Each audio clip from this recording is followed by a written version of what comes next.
Honorable Senator Hamida Kibwana.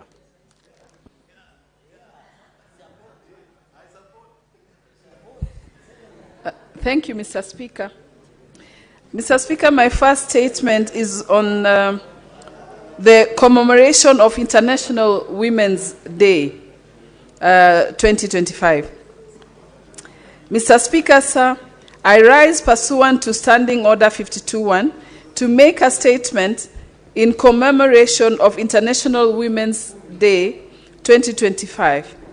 This day, Mr. Speaker, kindly protect me from Majority Leader.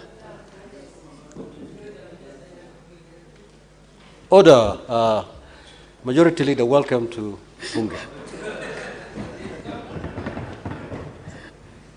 Mr. Speaker, sir, I rise pursuant to Standing Order 52.1 to make a statement in commemoration of International Women's Day 2025. This day is not only a global celebration of the achievements of women, but also a solemn reminder of the work that still lies ahead in our quest for gender equality. Mr. Speaker, sir, this year's theme, Accelerate Action for Gender Equality, resonates deeply as we prepare for the 69th session of the Commission of the Status of the Women, CSW 69, where Kenyans progress in implementing the Beijing Declaration and Platform for Action will come under review.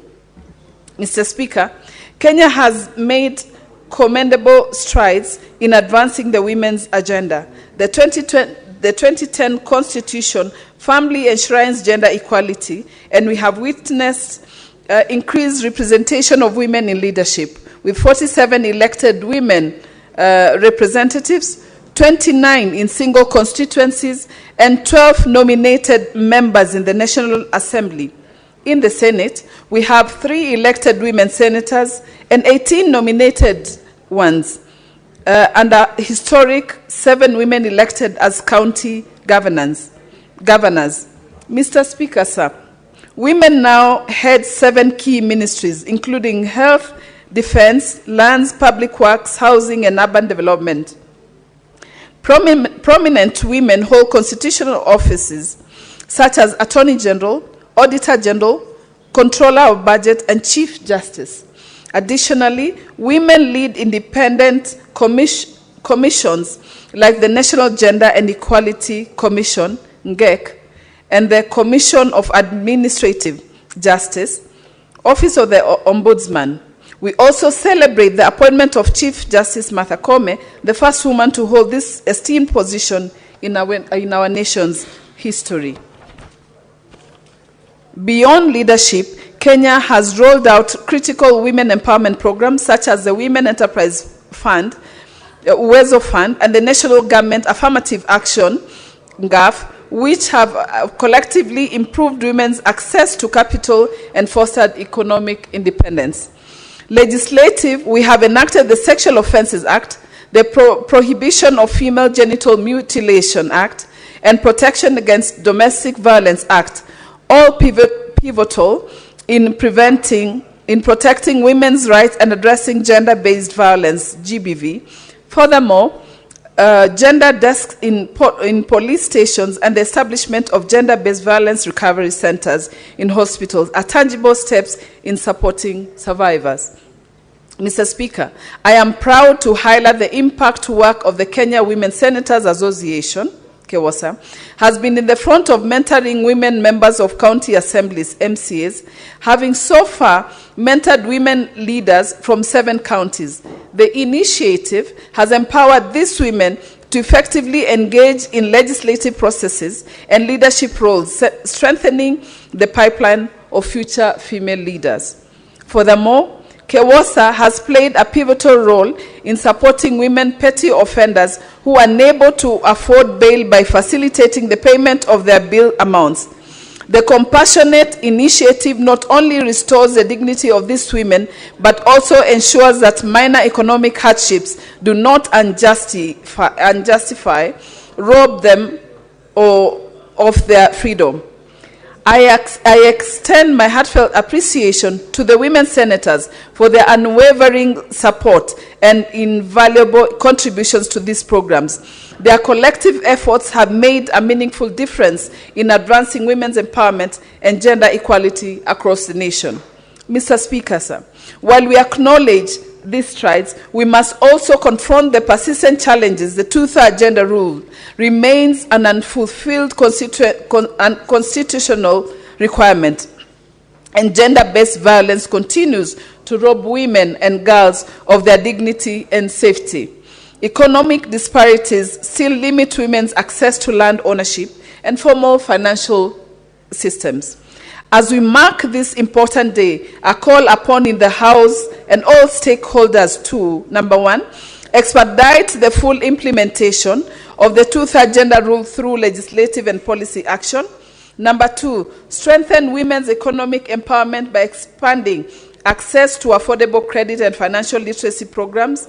Number three, invest in mentoring and leadership training for young women supported by KEWOSA and other platforms. Number four, enhance the fight against GBV in increasing funding of shelters, expanding gender desks, ensuring swift justice for survivors. And number five, ensure women's voices are integral to climate action and digital innovation, closing the gender gap in STEM fields. Mr. Speaker, empowering women means strengthening our nation. Let today serve not only as a celebration, but as a renewed call to action. Let us move counting women in leadership to making women in leadership count. Happy International Women's Day. Thank you, Mr. Speaker. And Mr. Speaker, kindly allow me to read the second one. But just before that, since it's Women's Day, I want to send my deep condolences to one of our sisters, Senator Betty Montet, who has lost her spouse, I think this afternoon. Some of our colleagues have rushed there, and we all want to go there for support. We wish her... Go ahead and in the other statement, under 52.1. Yeah, I'll go to the second one. The recent win by Bien Baraza as the Best East African Artist in the Tres Music Awards 2025.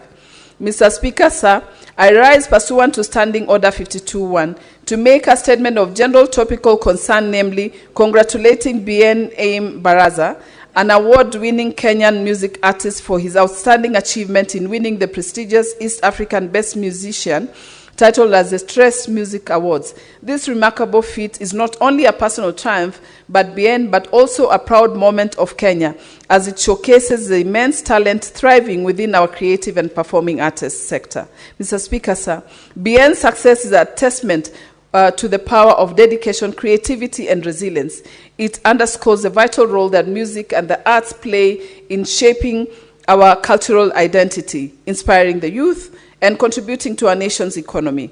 His recognition on such a prominent regional platform, alongside the caliber of his competitors, Diamond Platinum, Tanzania, Joshua Baraka, Uganda, Harmonize, Tanzania, Rofan, Tanzania, Mario, Tanzania, Zuchu, Tanzania, and Nandi, Tanzania, highlights the potential of Kenya artists to compete and shine to the global stage. Mr. Speaker, sir, the achievement further brings to the light the critical role played by platforms such as the Tres Music Awards in nurturing and promoting local talent. Tres, established in 2003, is a global music and entertainment platform dedicated to promoting urban and contemporary African music. It originated from a cable TV network in France and has since grown into a powerful media brand, operating music channels, radio stations, and digital platforms across Africa and beyond. Tres has provided an individual stage for young artists, offering them the opportunity to showcase their creativity, expand their reach, and gain international recognition. It is through such opportunities that our youth are empowered to transform their artistic passions into meaningful careers. Mr. Speaker, sir, in light of this, I wish to urge the government to, number one, promote and incentivize the creative and performing artist sector by increasing funding, establishing mentorship programs, and providing grants for young artists. Number 2, strengthen partnership with platforms like Trace and other stakeholders to create more avenues for Kenya talents to be showcased regionally and globally. Number 3, incorporate arts education into schools' curricula to cultivate creativity and innovation among the youth from an early age.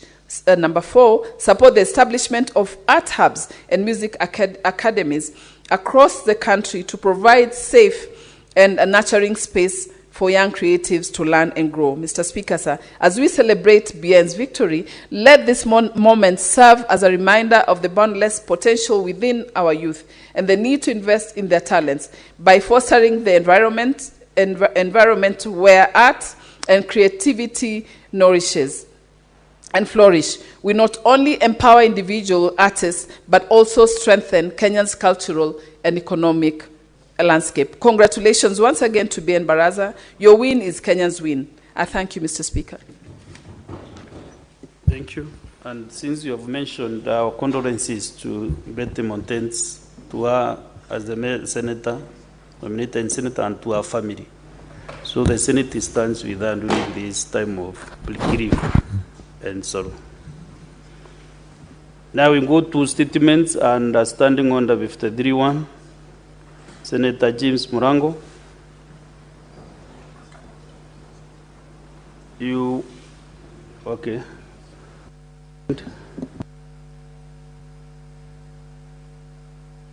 The 2 statements.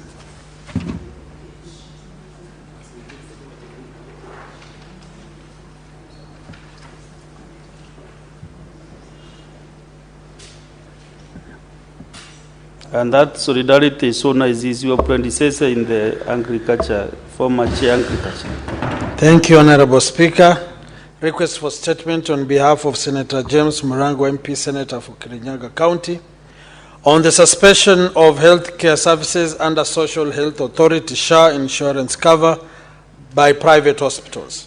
Mr. Speaker, sir, I rise pursuant to Standing Order 53.1 to seek a statement from the Standing Committee on Health regarding the suspension of healthcare services under Social Health Authority insurance cover by private hospitals affiliated with the Rural and Urban Private Hospitals Association of Kenya, RUFA. In the statement, the committee should, 1, state reasons for the suspension of healthcare services under the Social Health Authority SHA insurance cover by private hospitals affiliated to the Rural and Urban Private Hospitals Association of Kenya, explaining how this suspension affects access to healthcare services across the country. 2, explain any steps taken by the Ministry of Health to facilitate prompt resumption of normalcy in delivery of healthcare services in the affected facilities while the issues raised by RUFA are being addressed. And 3, outline the measures in place to facilitate the conclusive resolution of the issues raised by RUFA, as well as to prevent similar disruptions in future. Honorable Speaker, the second statement on the migration of Inua Jamii program beneficiaries to the eCitizen M-Pesa payment platform. Mr. Speaker, sir, I rise pursuant to Standing Order 53.1 to seek a statement from the Standing Committee on Labor and Social Welfare regarding the challenges faced by beneficiaries of Inua Jamii program following migration to the eCitizen M-Pesa payment platform. In the statement, the committee should, 1, provide a progress report on the migration of Inua Jamii program beneficiaries to the eCitizen M-Pesa payment platform, particularly in Kirinyaga County.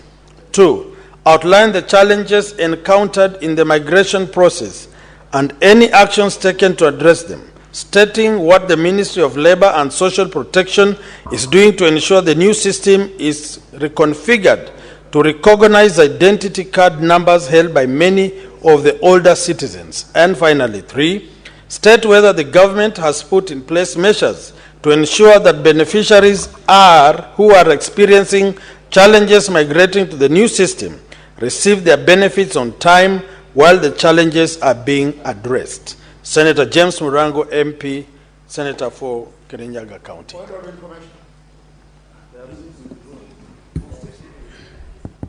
Who do you want to inform, Senator Boni Karwale, Majority Whip? The Senator for Bungoma. Why are you informing him now? And he was just reading a statement. Maybe Yes, you can get yes, them Mr. to Speaker. interrogate that statement at the committee level. Mr. Speaker, it will help the House. No, I do not want to comment on the statement. It will help the House. And the information, Mr. Speaker, very briefly, is that the statement sought on the issue of SHA, Mr. Speaker, has been overtaken by time because the chairman of the Kenya Rural and Urban Now that is what Hospitals- you could have maybe made your comment during the comment time, not now.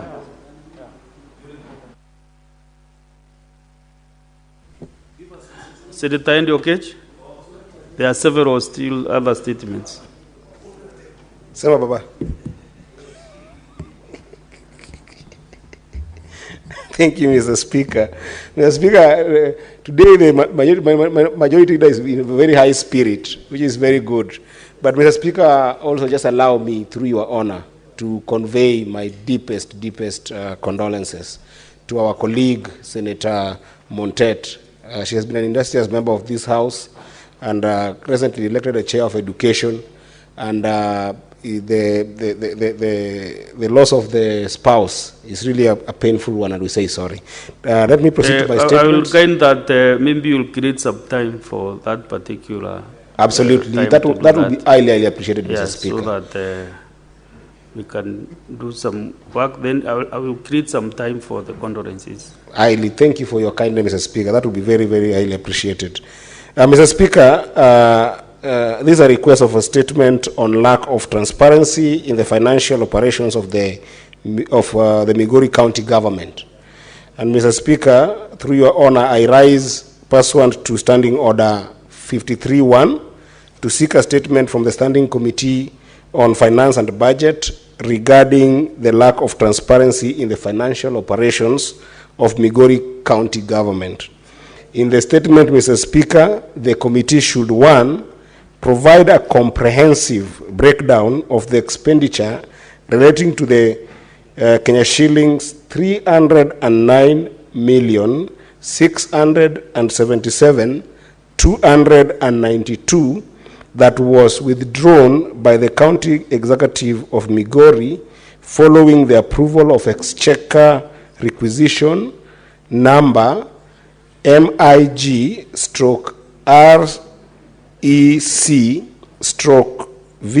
MIG/REC/VOL7 bracket 131 dated 30th June 2023.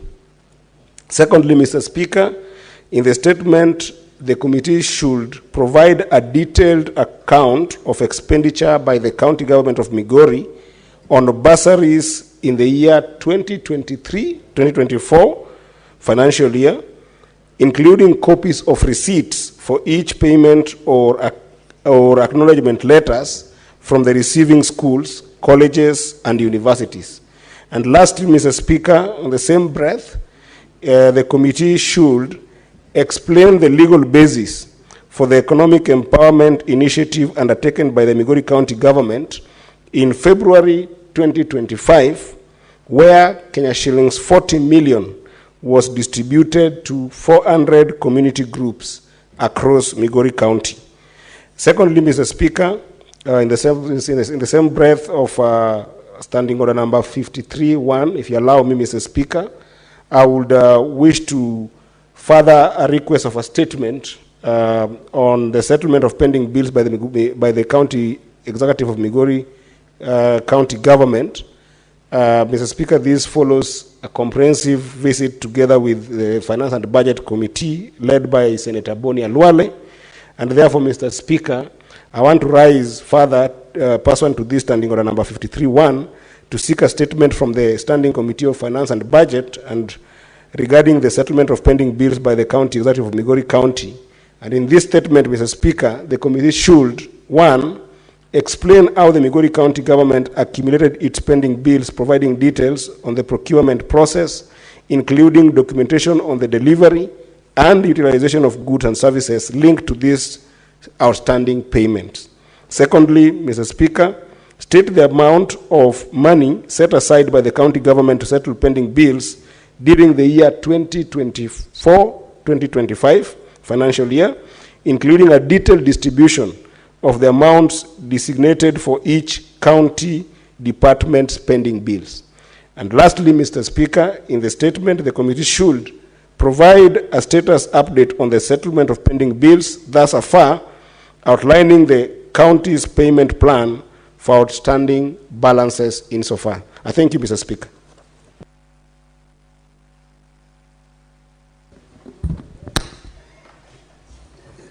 Senator Eddy.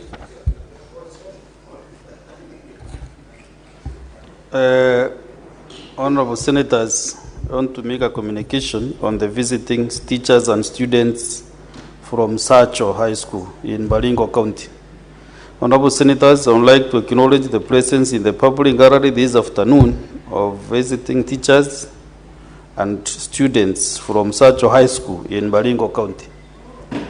The delegation comprises 3 teachers and 85 students who are in the Senate for a one-day academic exposition. Honorable Senators, in our ancient tradition of receiving and welcoming visitors to Parliament, I extend a warm reception, welcome to them, and on behalf of the Senate and on my own behalf, wish them a fruitful visit.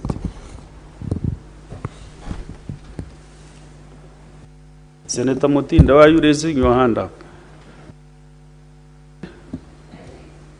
Yes, you did. Okay, go ahead. 1 minute. Thank you, Mr. Speaker. I want to take this opportunity to welcome the great, smart students, and as we can be able to see, and to really encourage you to pursue further. Education has no limit. It's the only thing, the only weapon that you can always pride it, and nobody can take education away from you. As Senate, we want to wish you the very best, go to the highest levels, and just know, as we are here, you can also have an opportunity to be here. God bless you. Okay, thank you. Next statement by Senator Karungo Dango.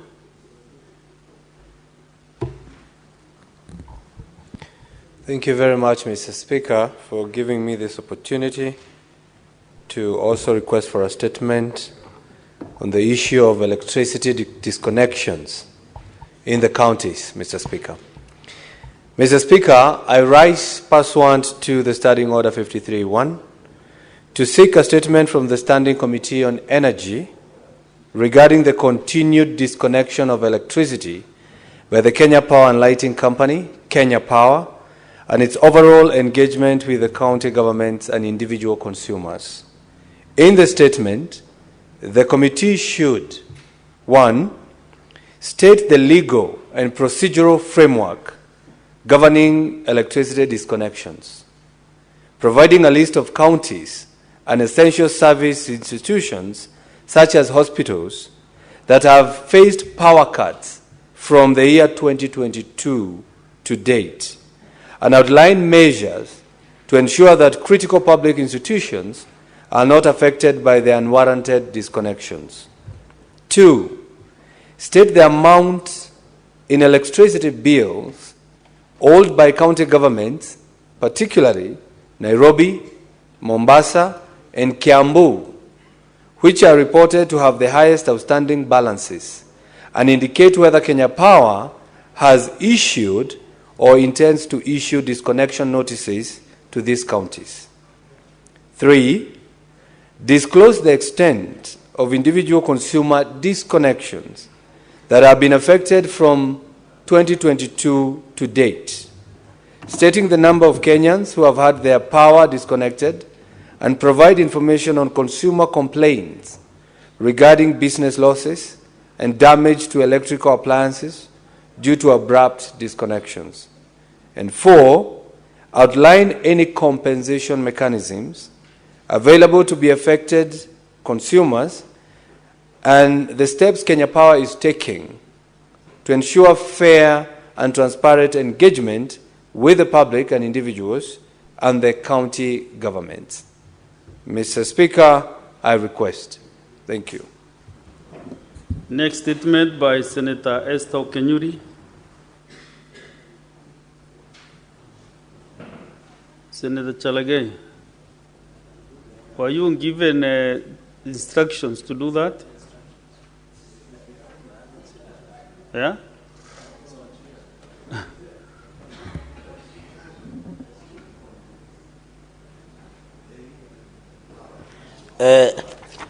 Mr. Speaker, on behalf of Senator Esther Okenyuri, request for statement on poor enforcement of anti-human trafficking laws. Mr. Speaker, sir, I rise pursuant to Standing Order 53-1 to seek a statement from the Standing Committee on Labor and Social Welfare regarding the poor enforcement of human trafficking laws amid growing concern over the increased cases of human trafficking involving vulnerable children and women in Kenya. In the statement, the committee should, 1, provide a detailed report on the measures in place to protect homeless mothers and their infants from abductions, stating the steps taken to investigate reported cases of baby snatching on the streets of Nairobi and other urban centers. Number 2, Mr. Speaker, indicate the mechanisms the government has implemented to ensure prompt reporting, tracking, and recovery of trafficked children, and highlight the successes recorded since implementation.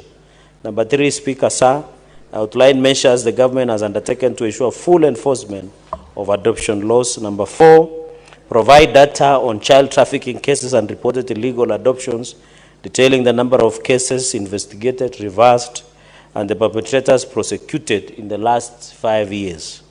Number 5, disclose the loopholes in the civil registration process that allow traffickers to illegally obtain birth notifications and certificate documents, and state corrective actions being taken. And finally, Mr. Speaker, sir, outline the measures being implemented to enhance security in birth registration centers on behalf of Senator Esther Okenyuri, MP, nominated senator. I thank you, Mr. Speaker. Last but not the least is a statement by Senator Jackson Mandago.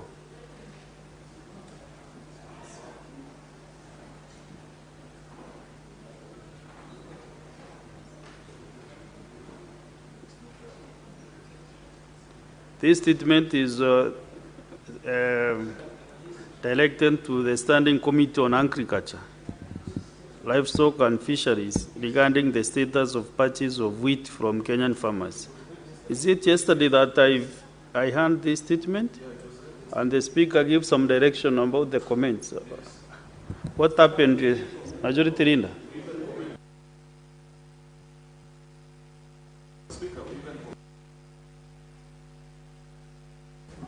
I think maybe it should be just a small typo, but we commented about it, Speaker. Okay. Then we go to, I want to give a few senators. No. Oh, yeah, you have the last one, Senator. Okay. Thank you. Aminda? Thank you, Mr. Speaker.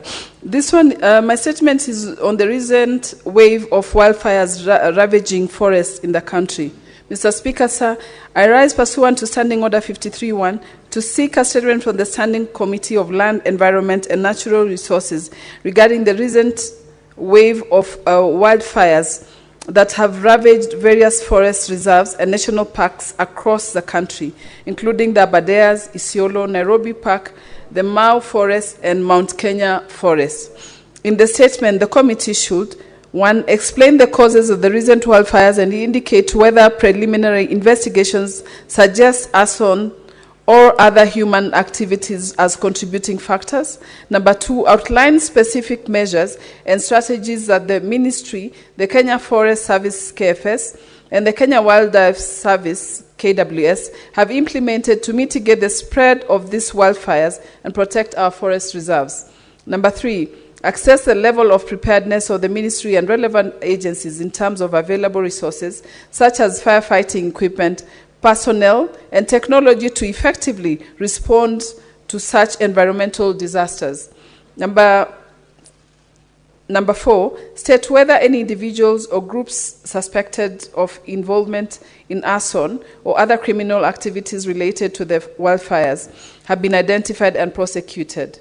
And finally, elaborate on any long-term strategies, policies, and legislative frameworks that the ministry is putting in place to prevent and manage wildfires, rehabilitate the affected areas, and protect our fragile ecosystems. I thank you, Mr. Speaker. Thank you. And standing order 57-1, Majority Leader. Thank you, Mr. Speaker. Mr. Speaker, I rise pursuant to standing order number 57-1 to hereby present the business for the week that commences Tuesday the 11th of March 2025. Mr. Speaker, sir, before I make this presentation, allow me to give the status of legislative business pending before the Senate. Mr. Speaker, there are 55 bills, of which 43 are at the second reading stage and 12 are at the committee of the whole. 31 motions are pending conclusion, 25 petitions are pending conclusions, out of which 17 are due for reporting by the respective standing committees, and 523 statements pursuant to standing order number 53-1 are pending conclusion. Mr. Speaker, sir, on Tuesday, the 11th of March 2025, the Senate Business Committee will meet to consider the business for the week. The tentative business for that day will include business not concluded from today's order paper, as well as the business indicated in the notice paper. The tentative business for morning sittings on Wednesday, 12th of March, will include schedule of questions to the various cabinet secretaries, as well as business that will have been approved by SBC on Tuesday, and motions as well. There are questions to the Cabinet Secretary for Defense by Professor Tom Ojienda, Senator Eddie Okech, Senator Tom Ojienda to the CS for Defense. Then there are two questions to the CS for Water, Sanitation and Irrigation by Senator Eddie Okech and Senator Dan Mahanzo. I hope Senator Sifuna will be in the House, Mr. Speaker, to meet your constituent, who he said he has never met that day. Then there is a question, Mr. Speaker, to the CS for Agriculture by Senator Murango, both questions actually, Mr. Speaker. Then the tentative business for the afternoon sitting on Wednesday, the 12th of March 2025, will include business not concluded from the order paper for Tuesday, the 11th of March 2025. And the following: the bills that are second reading stage, which is a PFM amendment bill, sports amendment bill, and the county wards equitable development bill. Then there are committee of the whole bills, which include ECD amendment bill, energy amendment bill, county public finance laws, amendment bill, county government election laws amendment bill, the county assembly services bill, the street vendors bill, local content bill, land amendment bill, cooperative societies bill.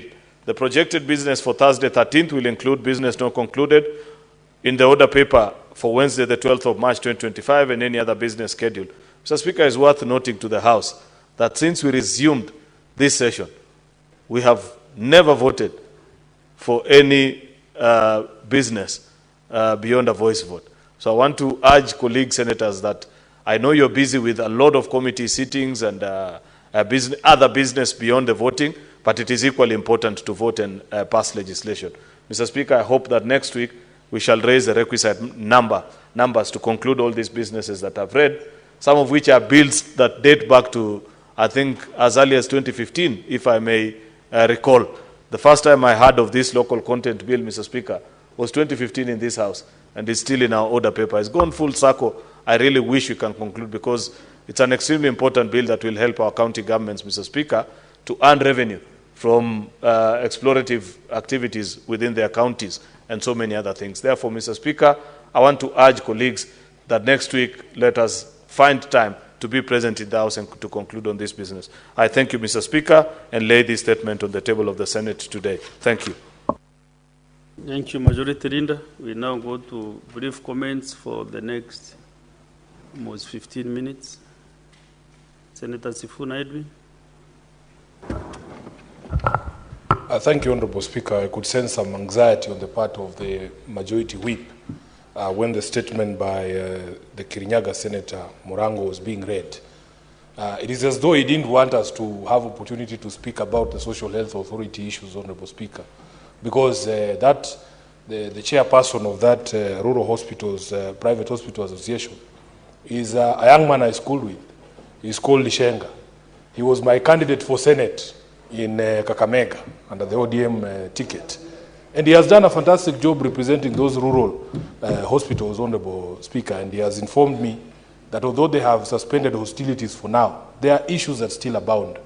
Honorable Speaker, we at the County Public Accounts Committee had the opportunity to sit with the Auditor General on Tuesday when she appeared before our committee, and this is a matter of great national interest, so that colleagues should not appear to want to gag members when they are discussing a matter that is in the public domain. Honorable Speaker, one of the issues that, some of the issues that emerged from the meeting with the Auditor General is that there are a lot of questions to be asked about the way that we have rolled out the social health insurance scheme. Honorable Speaker, she has singled out a few issues, and I want to mention them. Number one, being unbudgeted procurement and competitive procurement. Very many things, including unfavorable clauses to the people of Kenya. I heard the President, I think he was speaking in Malava, saying that in this procurement, there were no public resources used. I don't know how the President defines public resources, because, Honorable Speaker, the Auditor General has flagged that in that contract for the digital system, the owner of the system, who is not even the government, is a private consortium, takes 2.5% of my monthly contribution. Every time I pay my 32,000, that digital systems operator gets 2.5%. Then they get 5% on claims to hospitals. This is something that does not make any sense to me, Honorable Speaker. Why are claims being subjected to 5% deduction from the system operator? Then there is something called track and trace that they charge 1.5%. They are unconscionable contract terms, and we have to speak about these issues without appearing like, we are witch hunting or anything. So I want to assure the President that Sifuna's money is also defined as public money. My money is also public money because I'm making a contribution. All of us are making a contribution. And if the system operator is getting money from there, it means, therefore, that these 104 billion shillings that we are using to procure this system is actually public money. So, Honorable Speaker, the Auditor General made a suggestion to the House. Unfortunately, I'm no longer a member of the Senate Business Committee, but I think it is something that would be helpful to all of us as a House. She said that she needs to be allowed to also speak to Parliament in what she called a State of Accountability address. Let her come before this House, Honorable Speaker, and tell us the state of accountability in the country, because it will cut across all these issues on matters that are devolved and our individual counties, because there are problems all over the place. And, Honorable Speaker, although she tried to run away, we tried to tell her that, in fact, the Audit Act gives her powers to make recommendations that bind the hands of other institutions in the accountability ecosystem. Because according to her, she says that it is now the responsibility of Parliament, after she has said that there were 4 material breaches of the law in the procurement of the system for SHA, that it is now up to us to make recommendations. But the Audit Act also asks her to make recommendations. If they are saying that Parliament is the weak link in the accountability ecosystem, that we can be compromised, or that somehow her recommendations never see the light of day, let her tie Parliament's hands by saying, in these 4 breaches of the law in procurement of this system, the following officers at SHA are responsible. The following PSs, the following cabinet secretaries should be held to account. And that way, if we as a House want to change her recommendation, we will be the ones to explain to the public why we are letting thieves go. I thank you, Honorable Speaker. Senator Sifuna, you have really enjoyed 5 minutes out of 15 that are provided for statements this afternoon. So I think I did not give the time allocation when you started, but any other senator should take just 2 minutes to make a brief comment. Not to debate about the statement, just a brief comment.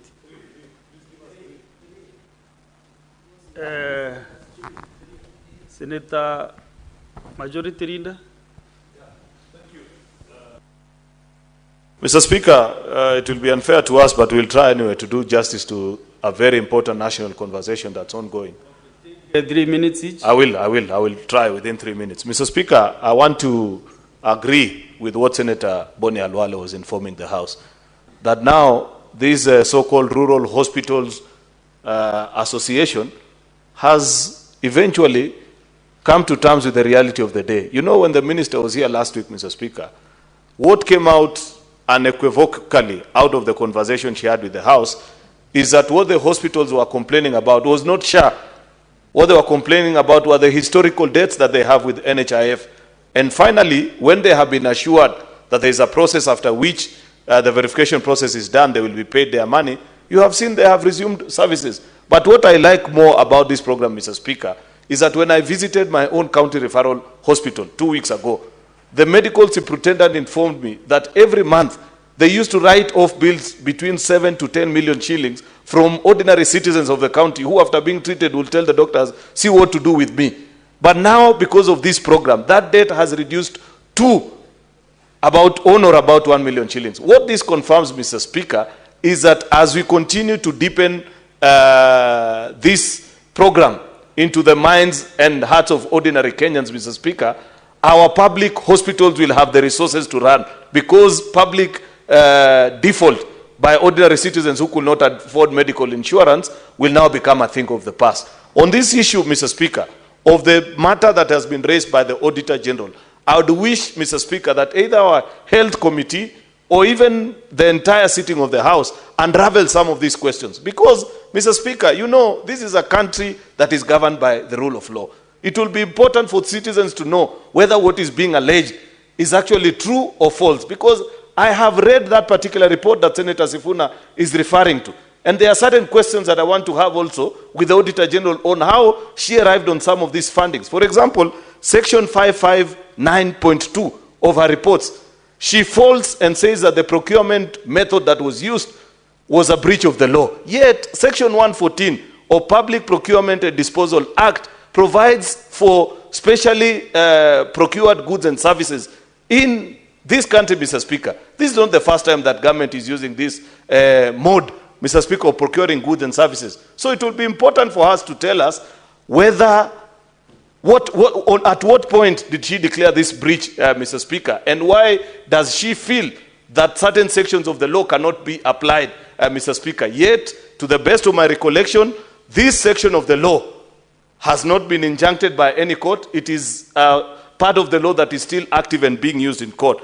Section 559 of her report, point 1, Mr. Speaker, on why this was not captured in the 2022-2023 budget review framework, Mr. Speaker, it will also be important to know from the ministry. I don't know what explanation they would have, but I suspect that 2022-2023, being a transition year from another administration to a new one, we could not have implemented the priorities of another administration, Mr. Speaker. And I believe that subsequently, there must have been a budget process through which all these were addressed. So, Mr. Speaker, so that we don't appear as if we are a house that sanitizes illegality, I want the Clerk, to be fair, let both leadership enjoy the 5 minutes.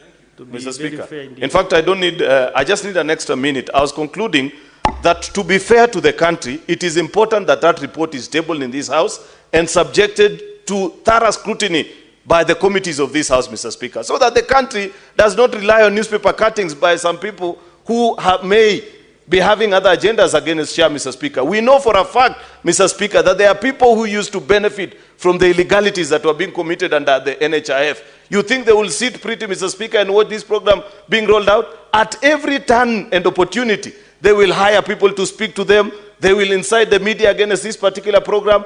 That is why I want that report of the Auditor General tabled before this House. I want the competent committees to go after the 4 breaches that the Auditor General has highlighted. Final thing, Mr. Speaker, is on this issue of the cost of this particular system. It is important for it to be tabled so that Kenyans can know this tabulation of 104 billion. What exactly does it entail? Because I have seen even very educated people, Mr. Speaker, imagining that the government procured a software for 100 billion Kenya shillings, Mr. Speaker, which I know for a fact that that cannot be accurate. I want the list and the tabulation of all the items that eventually tabulate to 104 billion shillings, Mr. Speaker, so that we are able to tell, out of these items, what is it that has been charged beyond the market price, Mr. Speaker, so that eventually, as a House, nobody will say that we sanctioned an illegality when we passed the 4 laws that set up universal health care in our country. I thank you, Mr. Speaker. Very well. Senator Ososi Gonfrey. Mr. Speaker, I think a lot has been said about systems. For example, there is a statement on the issue of migration of Inua Jamii to e-citizen. And then you have heard clearly Senator Sifuna raising a matter on the share system. Mr. Speaker, I think one of the biggest problems in this country is that we have laws which we don't implement.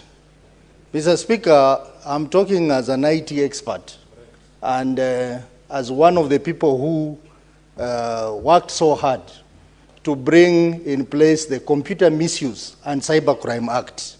And in that law, it is very clear that big systems supporting the government must be licensed as a critical information infrastructure system. And the best practice globally is that such systems should not be operated by private individuals. That's the global practice. And such systems must be cost effective.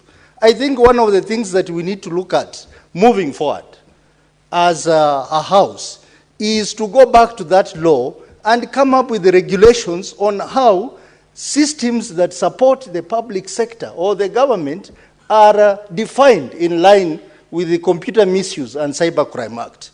That way, we'll be able to avoid all these challenges we are talking about, operational issues, cost issues of this system. Mr. Speaker, this is something that I want, on behalf of this House, to be given the privilege to guide this House on that, how that should be done, because it has been done in other countries as well. Mr. Speaker, the second issue is the issue of the pending bills. Mr. Speaker, I've sat in this House, and almost every day, every senator is bringing the matter of pending bill in his county. We have even had a motion passed by this House, brought by Senator Ladama, on the issue of the pending bills. But why are we not making progress, Mr. Speaker? Why are we not making progress as a Senate on this matter? I therefore want to ask the Finance Committee that we need to deal with this matter of pending bills with finality, because our people, our contractors in the counties are suffering. And we are coming here just discussing, asking governors to appear before us, and nothing happens. It's like the institutions in our counties are not being managed by us. So, Mr. Speaker, I want to request that if the Finance Committee is not able to resolve this issue,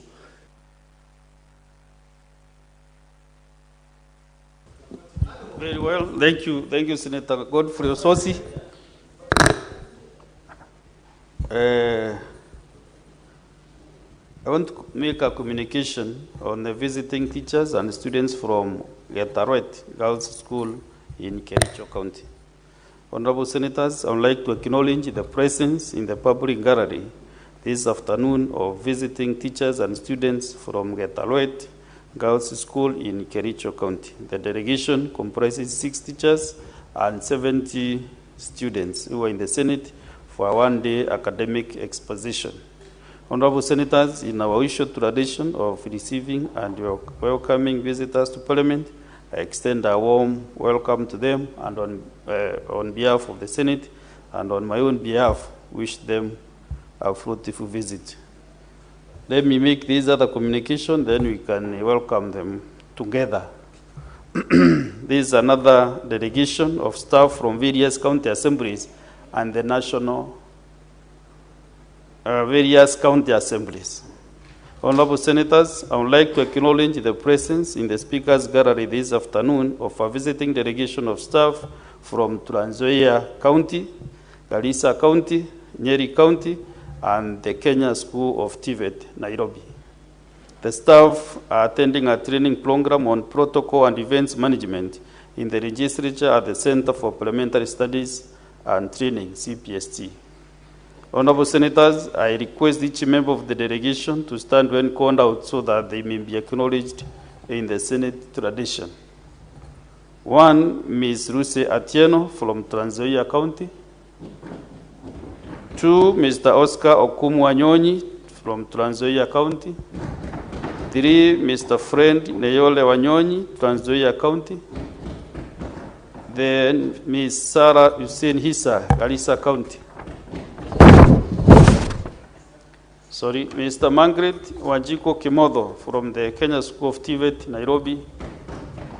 Last but not the least, Ms. Susan Gadaigia Sebastian from Nyeri County. On behalf of the Senate and on my own behalf, extend a warm welcome and wish you a fruitful visit. Let's start under 1 minute. Senate Majority Leader. Thank you, Mr. Speaker. I want to join you in welcoming these students from Getarwet Secondary School. Getarwet is in my home county, in the sub-county of Bureti. It's a very progressive school that I have had the opportunity to visit a couple of times and even build a classroom in honor of one of a very distinguished teacher from this institution who's a good friend of mine and the community there. So I hope, Mr. Speaker, that they enjoy the time seeing that how debate happens in this house. This is where your senator works. So, Mr. Speaker, when they get home, they should report to their parents that we found him at work, that he was not missing in action, that they saw him debate and engage with colleagues, Mr. Speaker. What they watched us engage in is reaction to statements. What Parliament does is you legislate, you represent, and you oversight. The debates that were happening here is part of our oversight work to see the things that government do, whether they are done in accordance with the law, or if there is breach of the law, Mr. Speaker, we order people to go where people who do such things need to go to. Finally, Mr. Speaker, I welcome also the members of the county assembly from the various parts of the country. Senate is a mother institution of our county assemblies. In fact, our clerk is a patron of the organization of clerks of all the county assemblies. Mr. Speaker, I keep reminding ourselves that we must return back to the days of legislative summit, where we used to interact as Senate and the county assembly so that we can engage and exchange knowledge, Mr. Speaker, on how we run our oversight function as a devolution family. Therefore, I hope this staff, Mr. Speaker, have interacted with the extremely competent staff of the Senate and get to learn and leave Nairobi better than they were when they arrived in this institution. I thank you, Mr. Speaker. Thank you. Senate Majority Whip, Senator Boni Kalwale. You want to make a comment on the statements? On the statements? On yes, the yes. Statements. Mr. Speaker. 3 minutes. You said 5 minutes for the leadership. No. Mr. Speaker, one from either side. So is the deputy now whip? You are eating into a 3 minutes. Can you kindly Mr. yourself? Mr. Speaker, sir, the honorable Sifuna is a deputy whip. Presenting the minority side of the Senate. He's the only leader around this afternoon. But think about it all the same. Mr. Speaker, the issue of SHA. Number one, if people who don't like SHA must fight SHA, they should fight it with facts. I have seen excuses one after another, up to and including from the media. In today's headline, they are calling a doctor of medicine, Dr. Deborah Mulung Barasa, as clueless. A girl who scored a straight A, went to the School of Medicine at the University of Nairobi, qualified without being referred in a single subject, went on and specialized in internal medicine, and you call her clueless? If people don't think that members of certain communities deserve being in government, they should say it.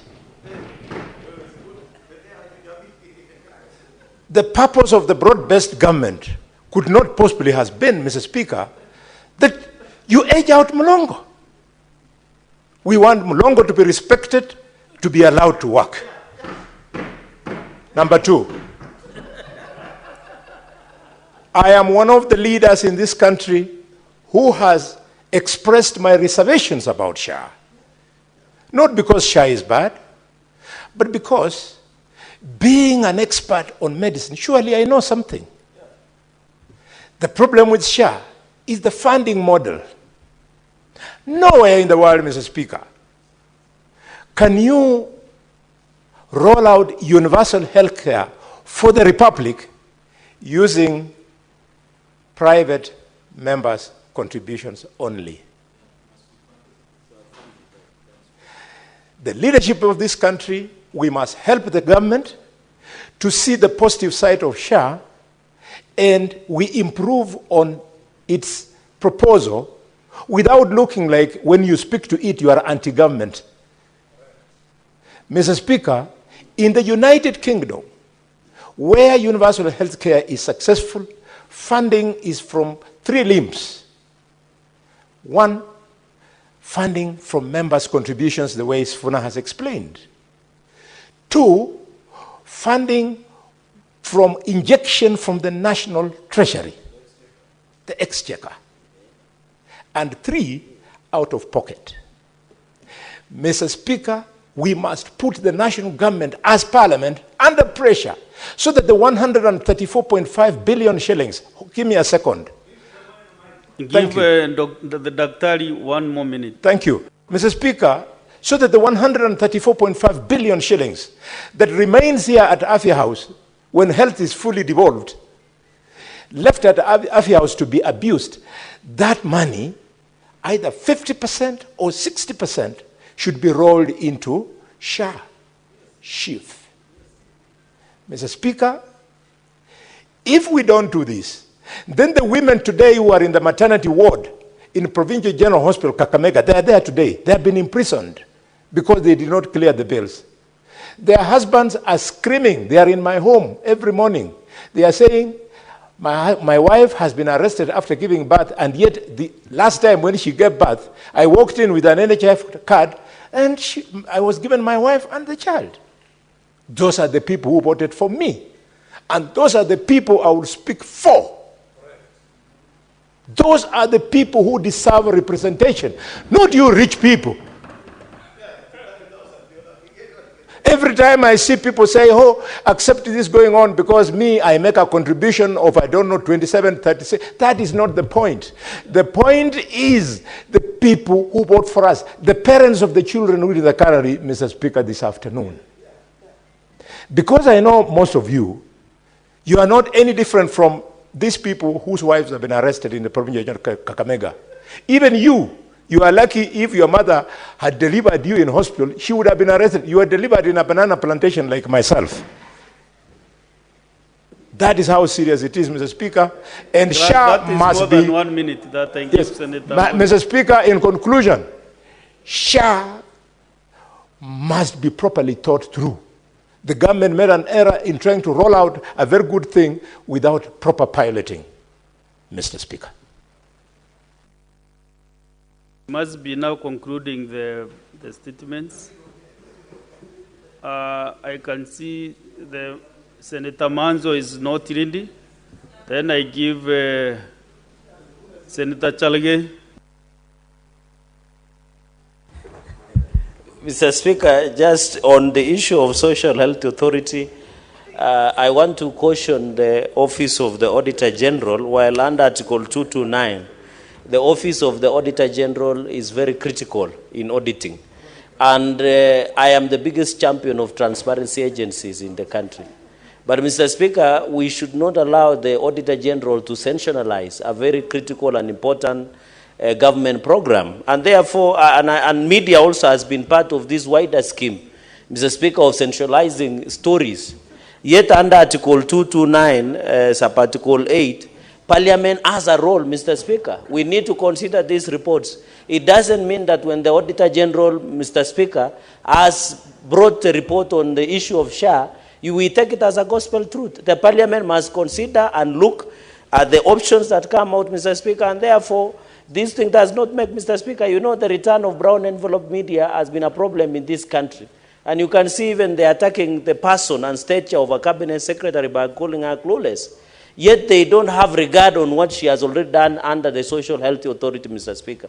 Therefore, I want to say that the Auditor General's report on SHA is a sensational story that should be taken with a pinch of salt by Kenyans who take seriously Article 229 because Parliament must consider, Mr. Speaker. Finally, on the issue of voiding payments in Migori County, Mr. Speaker, I want to ask that EPZs should be on the Migori because of the voiding payment of over 300 million, Mr. Speaker. That Migori County should be declared a crime scene. How can the county government do voiding payments of more than 300 million, yet it cannot be accounted, Mr. Speaker? If the EPZ was functioning, apart from arresting 1,000, 10,000 bribery, Mr. Speaker, Migori County should be declared, Mr. Speaker, a crime scene. And I hope the Secretary General of ODM and Deputy Party Leader should call their governor. He always says they are the best practices in terms of protecting devolution. The DPL, the SG, Mr. Speaker, even as we do the oversight, Just Mr. a minute, Speaker. Senator Chelagay, Senator Sifuna, what is your point of order? Honorable Speaker, is Senator Fernandi in order to ascribe duties that are reserved for investigative agencies to a political party? Because he knows very well that political parties are not enforcement agencies when it comes to matters of alleged criminal conduct. All breaches of the law have to be sent to the proper agencies. Is he in order to invoke ODM willy-nilly? And yet this is a very powerful political party, Honorable Speaker, in matters that have nothing to do with politics. Senator Chelagay, you know, is a seasoned legislator. And he knows once the reports come to the Senate, they Yes. go to CPAC, and then CPAC makes recommendation to certain institutions. But Mr. Speaker, the Secretary So General stop of being what? diversionary and guiding. No, it's not being you know you diver- are guiding the Republic of Kenya, citizens of Kenya who are watching us. Yes. Mr. Speaker, I am not being diversionary or what. Mr. Speaker, you know we should avoid double standards. And When also ODM counties... don't contribute in a way that you want to injure. No, I'm not your injuring, but what I'm colleagues or saying, other Kenyans. Mr. Speaker, the Secretary General of ODM should avoid double standards. When ODM counties perform well, he says these are best ODM counties. But when stealing or plundering of resources like Migori is happening, the SG denies, Mr. Speaker. How can he run away from his own child?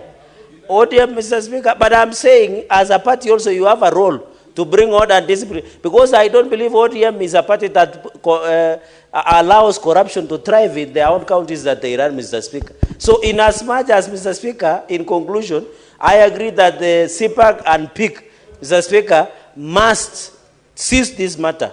And therefore, I support. Next is the Senator Tabitha Mutinda.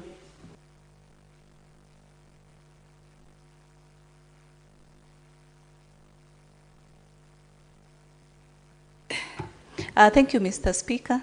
And let me make a comment that I've had my colleagues try to bring it out, simply because I'm the Vice Chair of Finance and Budget in regards to the issue of pending bill. And our resolution as a committee, Mr. Speaker, is that we are going to have our plan to ensure that we are going to visit each and every county on the issue of pending bills, because it's been a thorny issue.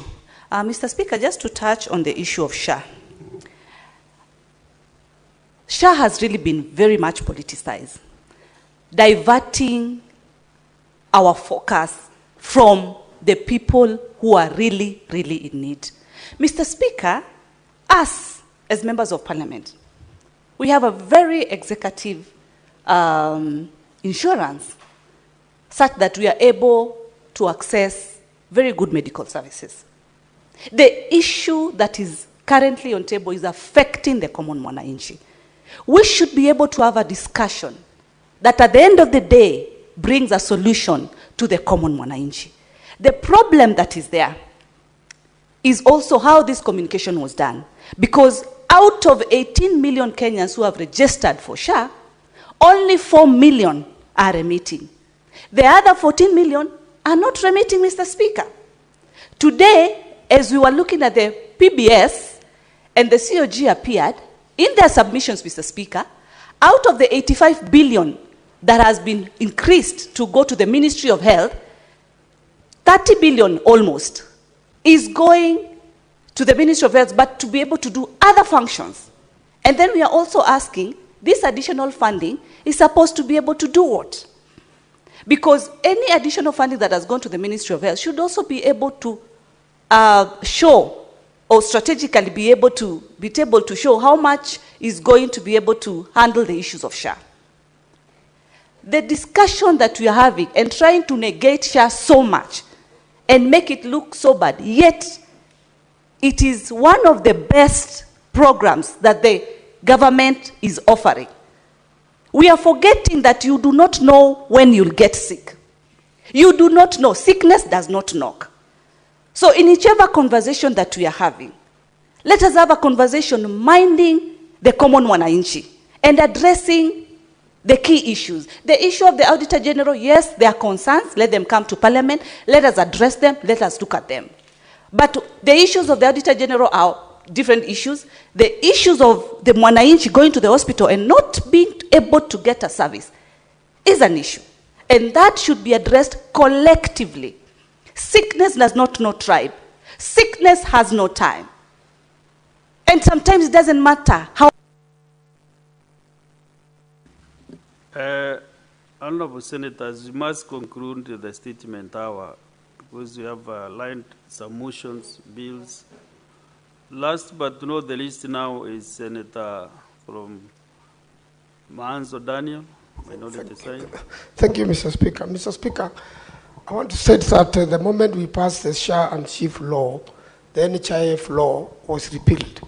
And therefore, there's no possibility or chance that people will go back to that.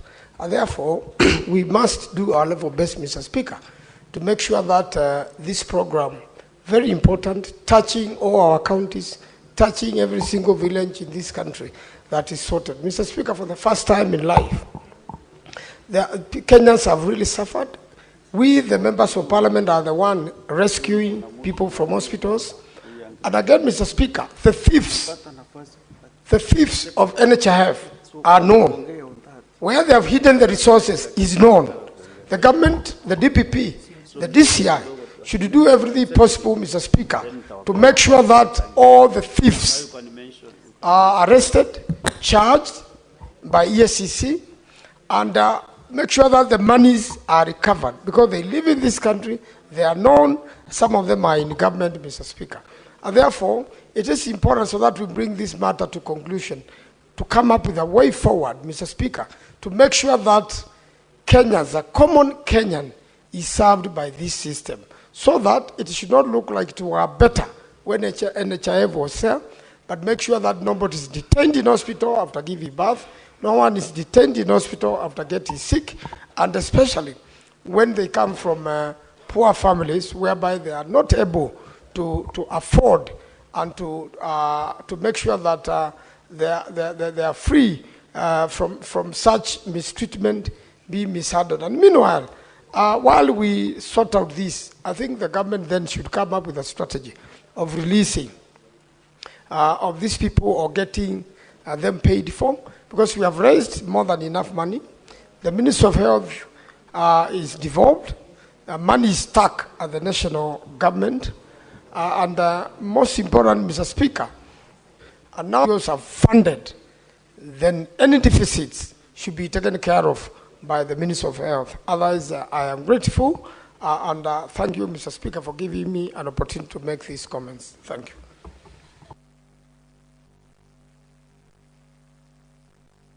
So, Honorable Senators, let's go to the next order now.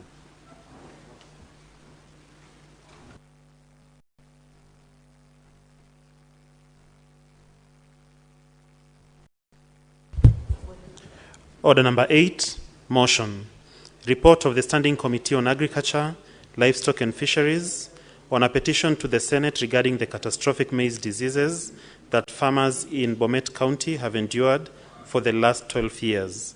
Resumption of debate interrupted on Wednesday, 5th March 2025, afternoon sitting. Question to be put. This is a voice vote. So, one, I want to determine that this motion does not affect counties, and then also to ascertain whether we have the quorum. If we don't have the quorum, then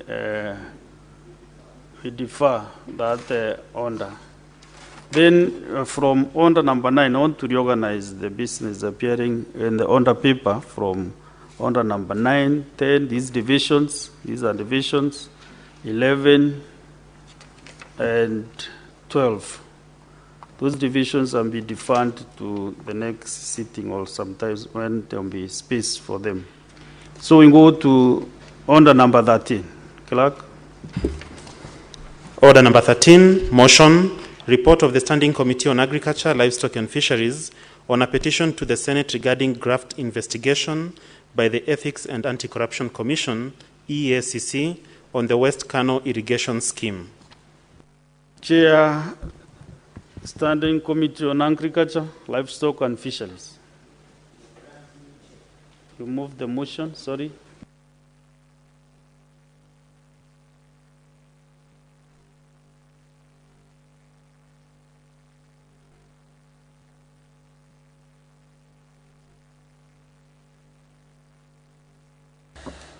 Thank you, Mr. Speaker, sir. Mr. Speaker, sir, I beg to move.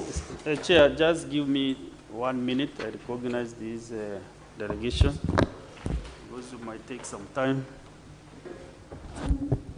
Honorable Senators, I would like to acknowledge the presence in the public gallery this afternoon of visiting teachers and students from St. Thomas Aquinas, Tamadeu Boys School in Makwiny County. The delegation comprises 2 teachers and 49 students who are in the Senate for a one-day academic exposition.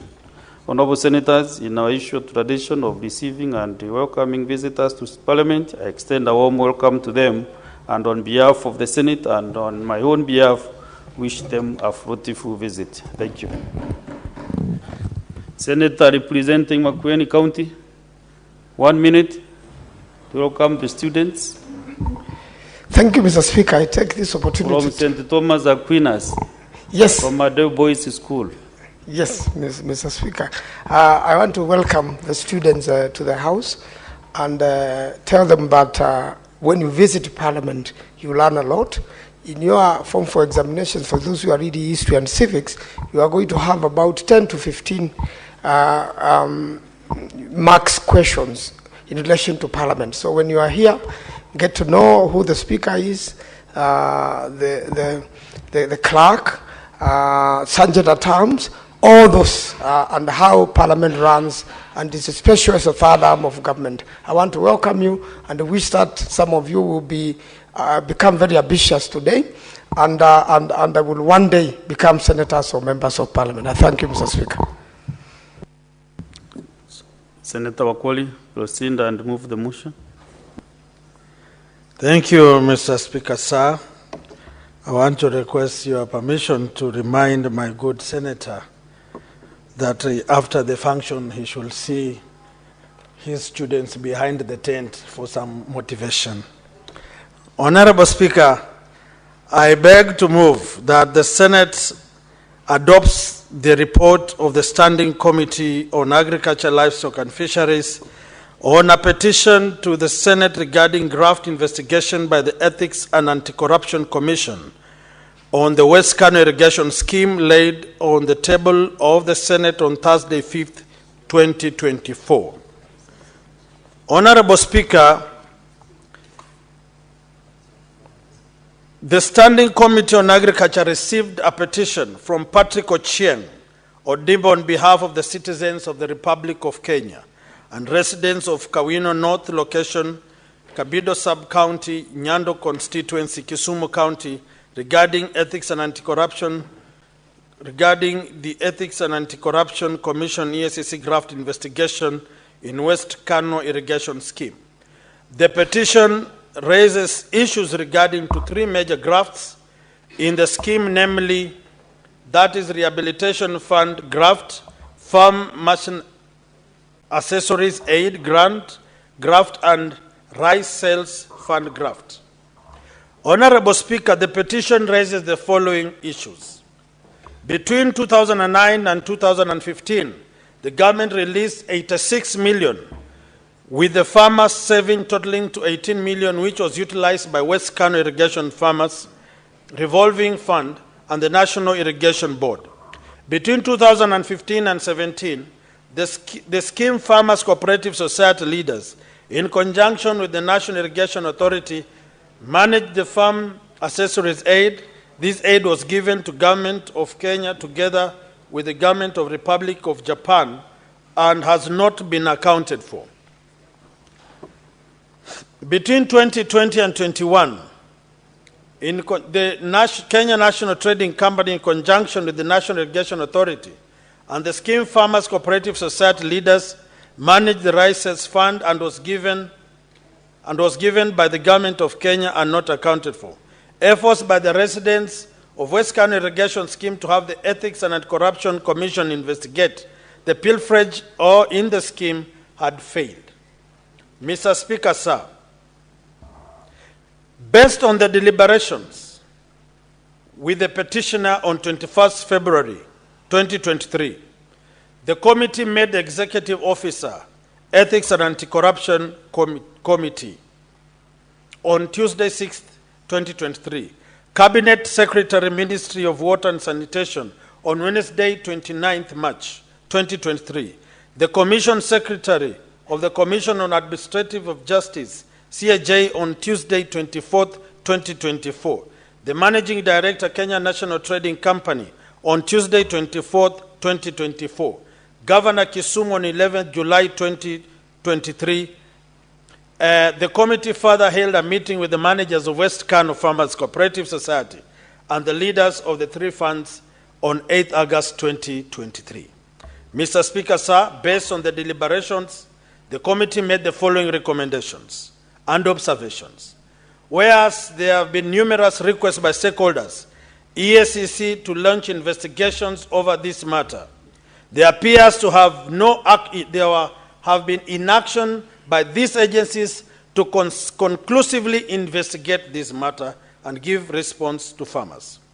The West Cano Irrigation Scheme received substantial amounts from 2008 and 21. However, regular and systematic audits, fund utilizations have not been taken and inevitably led to the culmination of unaudited accounts running to many years. Honorable Speaker, the Kisumu County government that facilitated the ownership and acquisition of the tractors for a very long time equally did not honor its part of responsibility. The revolving fund may have collapsed because of initial cash disbursement and therefore lack of goodwill from the farmers and the mentality that the support was a grant and hence failing to remit the funds may have led to the collapse of the revolving fund.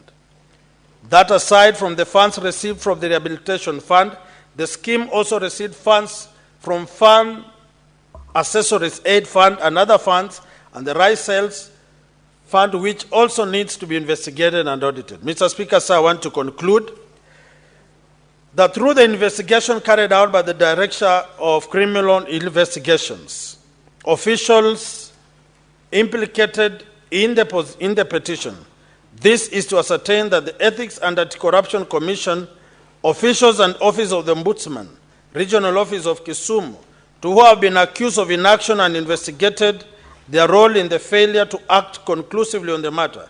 The DCI should then share the final report with the committee within the stipulated time.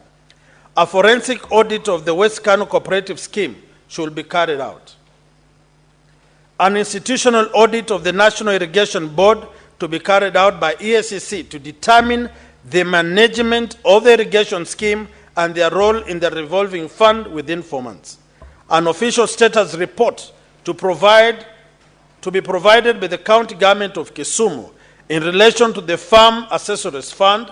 This report should also cover status of the non-functional machineries and grounded tractors as well as current balance of the ongoing remittances being serviced by the Kisumu County government. A final report, audit report, be provided by the National Irrigation Board to the committee on the revolving fund that collapsed because of the initial cash disbursement that was a grant, which was later converted to a revolving fund within 6 months. This will also confirm if the lack of goodwill from farmers and the mentality that the support was a grant and hence failing to remit the funds is the reason that led to the collapse of the revolving fund. EACC to provide a formal response to the Commission on Administrative Justice findings report that stated that the responses of the scheme were shrouded with inconsistencies, and further noted that the matters raised amount to allegations of corruption. This response should be shared with the committee within 3 months.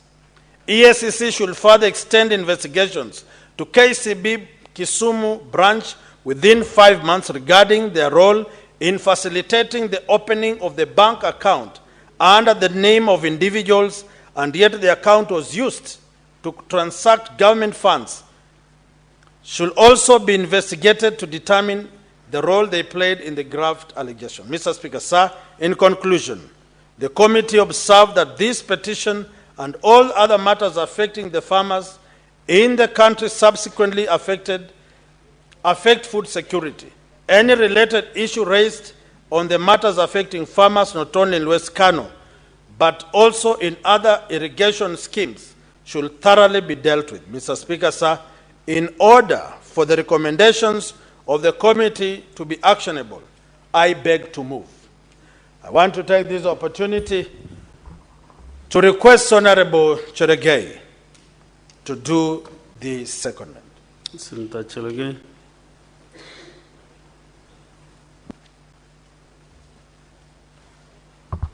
Thank you, Mr. Speaker. Sir, it's an honor to, as I second this motion.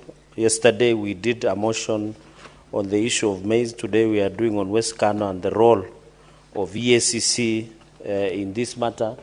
Mr. Speaker, I want to agree largely. Mr. Speaker, you know our farmers sacrifice a lot. They sometimes come together through cooperative movements. Sometimes they save the money. But sometimes it's very unfortunate, Mr. Speaker, that some few individuals, especially directors, take advantage of the funds that is meant to bring cooperative movements. And I know Mount Kenya, where you are a member, let me use for the purposes of just debate, I don't want it to be misinterpreted. Most of the coffee cooperative movements have died because of corruption and bad governance within cooperative movements. And directors are working scot-free, Mr. Speaker. Yet the corporate governance provides on the processes on how to handle directors, Mr. Speaker, who misuse funds and abuse of office, Mr. Speaker, and yet they are yet to be arrested, Mr. Speaker. So this is a similar case that happened in West Cano, in Kisumu, Mr. Speaker.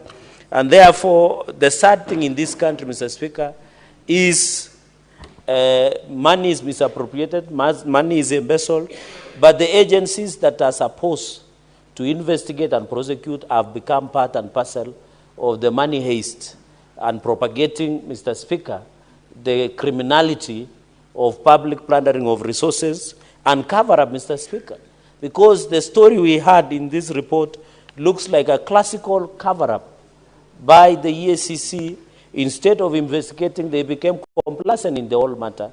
Yet farmers were losing their money. And this West Cano project, Mr. Speaker, is very critical because we are talking about food security in this country. We need to ensure that there is enough maize, there is enough rice, Mr. Speaker, or wheat, Mr. Speaker, and a number of it, Mr. Speaker. And therefore, I am happy that the committee, without fear or favor of contradiction, have taken very serious recommendations that if fully implemented, Mr. Speaker, it will give reprieve to the farmers of West Cano, Mr. Speaker. This is a huge scheme that has been run by farmers that involves millions and millions of shillings that should be taken into consideration, Mr. Speaker.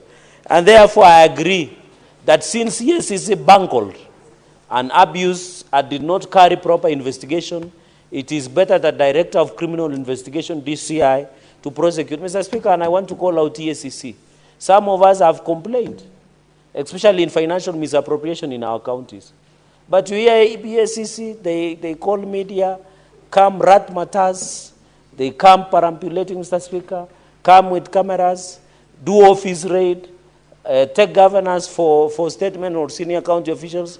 But, Mr. Speaker, many months down the line, they are yet even to work one arrest or even charge one person in a court of law. I think EACC, instead of being a catalyst or prosecution of corruption in this country, they are no longer doing their job, Mr. Speaker. They are becoming antidote of the corrupt in this country. For example, even in Nandi, when the issue of payroll scandal, where close relatives of governor with close sanguinity were found in the payroll fraud, the EACC one morning appeared like angels, decided to do rat massage.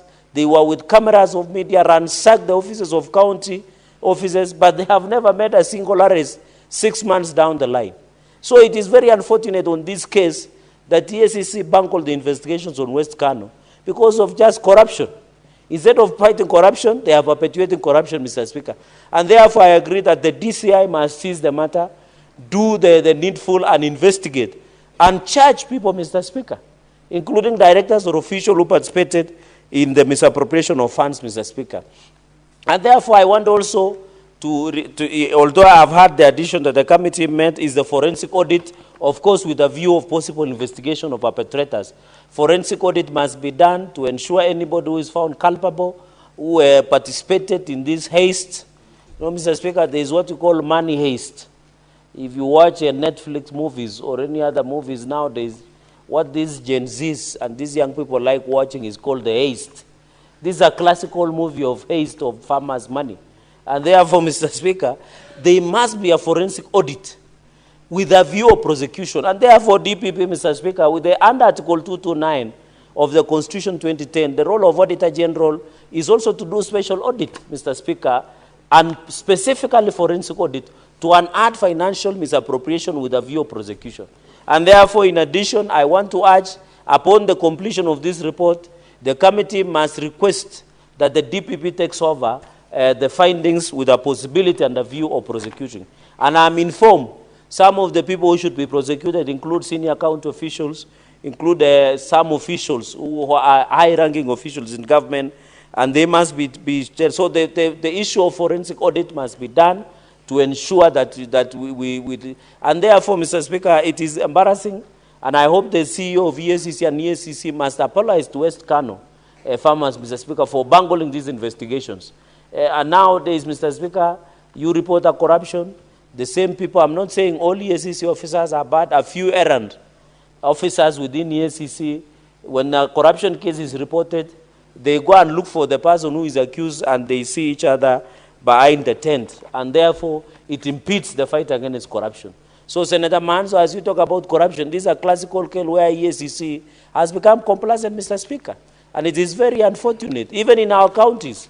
They are busy doing, and in fact, EACC, Mr. Speaker, nowadays, I've opened another business of laundromat or laundry services, where the corrupt are reported to EACC, they take over the file. The file is, they make sure the investigations are sham. The file which is skeleton is taken to the DPP returns the file and says it does not meet the threshold to prosecute the accused. And it is the only way of they are running laundry services of the corrupt in this country. Because if EACC were even serious for 20%, I can tell you a number of senior county officials, Mr. Speaker, 3/4 would be in jail, eating beans, Mr. Speaker. And I don't mean to intend, you know, they told me, Mr. Speaker, in a king's table, you don't get beans. I know your visitors eat beans daily in school, and ugali, but I'm told in the king's table, there is no something called beans. So, Mr. Speaker, these individuals should be eating beans here in industrial area, in Shikutsa prison, and across the country, Mr. Speaker, so that they can be disciplined. Mr. Speaker, we should make it painful for somebody to steal public money. Say that when somebody even sees public money, they shudder. But now this country, Mr. Speaker, the people who are wealth, the corrupt is that people are fighting to be in government. You saw the number of people applying to be IEPC commissioners. Thousands and thousands. You see people want to go, you find people leaving private practice to come to public because they imagine that when you are a public servant, it is easy to plunder and become wealthy, Mr. Speaker. And to sanitize your money, you go and run for an elective office, which is bad manners, Mr. Speaker, that we are practicing in this country, that it must stop, Mr. Speaker. The third point is National Irrigation Board as a failure. We must collapse some of these agencies. You remember yesterday we were discussing about National Drought Mitigation Authority. I know for makwiny, Kitui, Machakos, part of Kajiado, the northern Kenya, like Mandera, Wajir, all the way to Turkana, Mr. Speaker, there is a biting drought, Mr. Speaker. But some of these agencies, they have money. But what they do, you never understand. You remember the collapse of the Solai Dam. These agencies like National Irrigation Board were complacent, Mr. Speaker. And therefore, they must be charged for failing in owing duty of care. Because as an agency, Mr. Speaker, you have a duty of care of your services. And therefore, they must be charged for criminal negligence until the funds that were lost in West Cano, Mr. Speaker. The fourth point, Mr. Speaker, is, of course, the cooperative directors must be surcharged, Mr. Speaker, and be ensured. The fifth point is, I agree, Mr. Speaker, that also the commercial banks, and this is where the road meets the rubber, the commercial banks, especially Kenya Commercial Bank, Kisumu branch, the directors up to the senior level must be surcharged. Because if they are allowing corrupt proceeds of crime under the ESCC Act is very clear. If they are allowing the proceeds of crime and corruption pass through their accounts, and they are complacent, I know commercial banks, their only motivation is to make profits, but they owe a duty of care to Kenyans. These banks are run by Kenyans, Mr. Speaker. These are Kenyan banks. Why is it that they are only motivated to make profits by breaking the law? And even the Banking Act, I expect the Banking Association of Kenya, Mr. Speaker, the Central Bank of Kenya, which is the biggest regulator, should be on eye, Mr. Speaker, because our banks are now becoming banks of money laundering and allowing corruption proceeds and proceeds of crime. Even when you ask yourself, Mr. Speaker, why is money being lost through corruption? Where do these people hide? They don't hide in their bedrooms. They don't hide in their mattresses. The sad reality is that this money can be traced. They are hiding in accounts, bank accounts. And even these banks are assisting these people to take their money outside the country and bank in the famous escrow accounts, Mr. Speaker. They bank there even in Dubai. You find others are in Swiss accounts. There was also the Panama, the one papers, the one that we saw some senior families and individuals who are being mentioned, that they were hiding money in Cayman Islands, Mr. Speaker. Even the exclusive islands, Mr. Speaker. And that is why the banks of Kenya are aiding and abetting the process of proceeds of crime, like KCB, Kenya Commercial Bank branch of Kisumu. And I hope the central bank must take serious punitive action against Kenya Commercial Bank of Kisumu branch, including even surcharging senior directors of that bank. And Mr. Speaker, in future, and I want to encourage the Auditor General, even in this issue of corruption in counties, we must name and shame the commercial banks that are being used to launder. For example, you saw Bungoma, Mr. Speaker, and the senator is here. They had over 330 commercial banks. Nandi had almost 100. Meru, the similar number.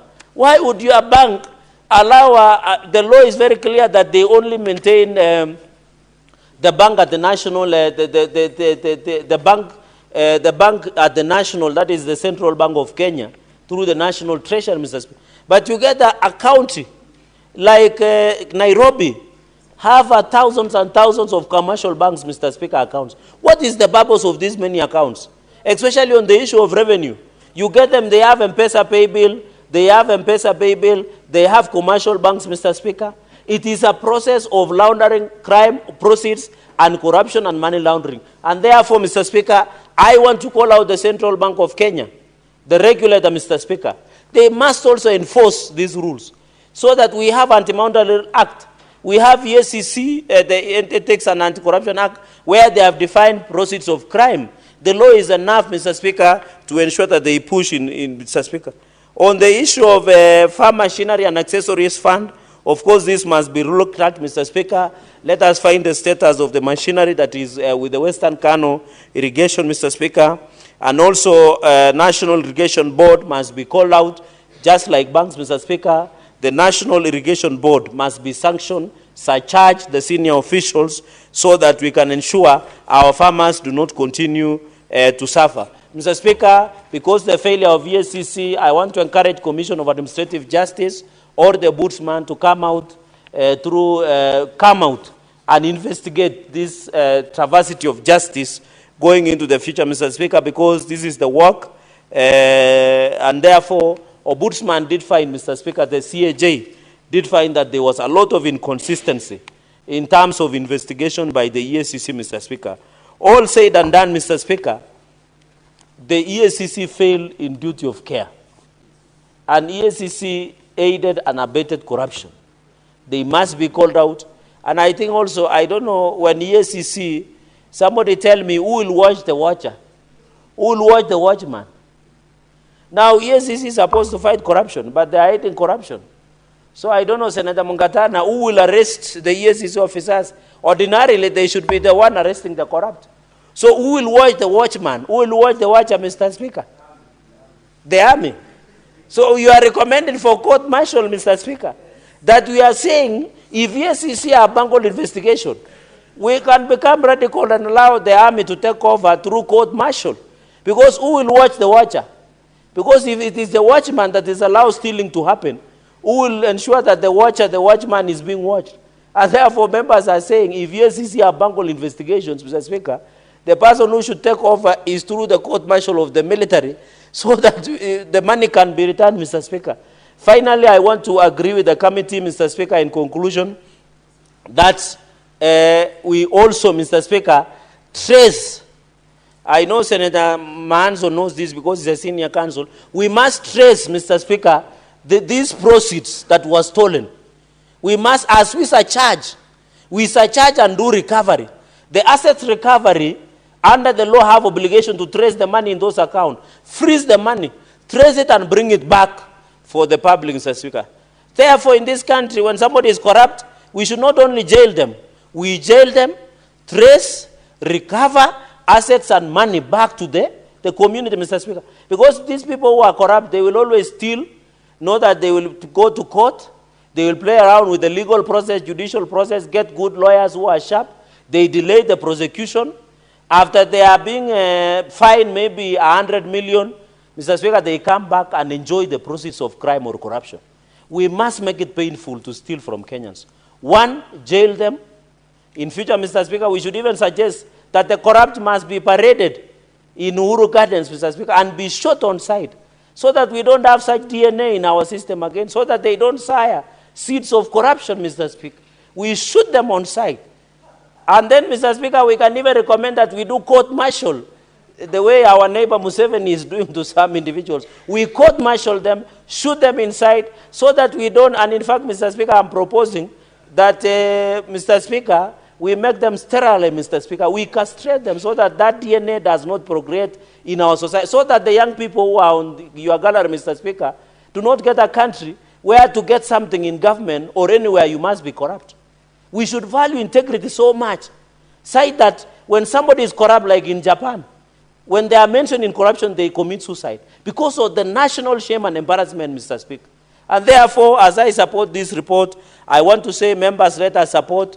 And I think, and I want to call the jail, like I don't know whether Senator Manzo is a member, they should invite the EACC to appear before the Senate. They should stop telling us about arresting traffic officers who have taken 200 shillings, 50 shillings. They should tell us where these corrupt, these individuals who are stealing from social health insurance, who are stealing in NHIF, who did state capture, where are they? Why are they enjoying the resources? And we are making noise here in Senate, yet people are enjoying the ill-gotten wealth, Mr. Speaker. With those very many remarks, I beg to second, Mr. Speaker, and thank you for the indulgence of time. I second, Mr. Speaker, this motion.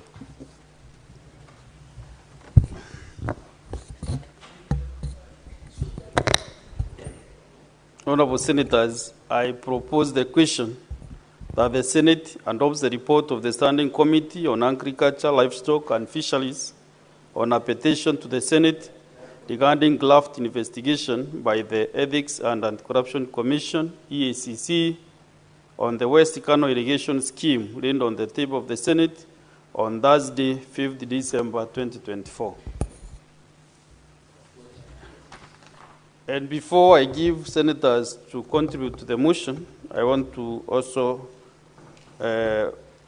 welcome the visiting teachers and students from Uhuru Girls Secondary School in Meru County.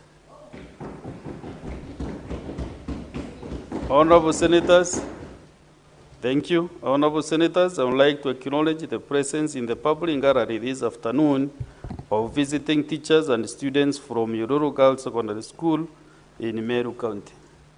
The delegation comprises 4 teachers and 116 students who are in the Senate for a one-day academic exposition.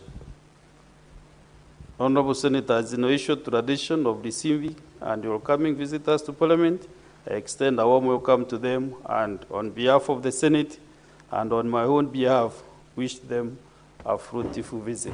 Thank you.